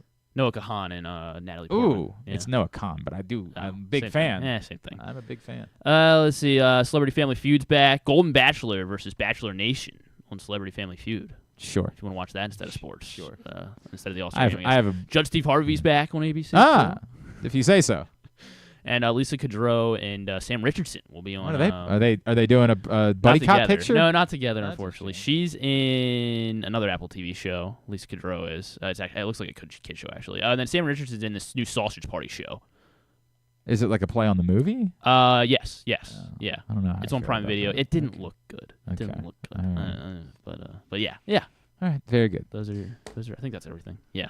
Excellent. Thanks today to AJ Francis. Thanks to Jim Henneman and to Olympian Jessica Stevens from Ellicott City. We'll get all of it up in the greatest hits section of the. Oh my God. That's tonight, right? Yes, they're big performers tonight. That's the reason to watch. Sure, I can see that on Twitter. It's so good. I did figure out. Yeah, it's so good, Tab. Tab at GlennClarkRadio.com. I did figure out. So Skeens, because in his first spring training start, he faced the Orioles. He only won an inning, but he faced Holiday and Adley. I think those were the only two notable Orioles in the lineup that he faced. All right, very good. Now, but I think that's why we didn't remember, because everyone was freaking out like, oh, good, they're playing, but there's no cameras to that's exactly what it was. But I think Jim Callis went to the game. It gave us a good excuse to have Jim Callis on, because he was posting just videos of every pitch. That's right. All right, very good. Thanks to thanks to everybody at Pressbox. All of our great. Anything tomorrow? Do we have anything? James Patterson, the great American novelist, will be joining us. Talk about Tiger Woods. Sweet. Biography about Tiger Woods. That's a weird thing for James Patterson to do, but we'll do that tomorrow ahead of the start of the British Open. Do you know how much tickets were for the women's friendly? Yeah, sure. The cheapest were $130. Okay, glad I didn't make that decision. It's gonna be all right. Can watch it. Thanks to everybody at Pressbox, all of our great sponsors and partners, including Live Casino and Hotel. Visit Hagerstown, Washington County, Cruz, Maryland. Guilford Hall Brewery, Royal Farms, the Ed Block Courage Awards, HelpMyGamblingProblem.org, Costas Inn, MSAA, Easy Pass MD, the Baltimore Orioles, your local Toyota dealer, BuyAToyota.com, and Ocean City Horn. Thanks to Griffin, at Griffin_Bass. Follow us, Twitter, Instagram, and TikTok, at Glenn Clark Radio. Have a great Tuesday evening. Go Corbin Burns. Duke sucks. Rest of the Orioles. Sure.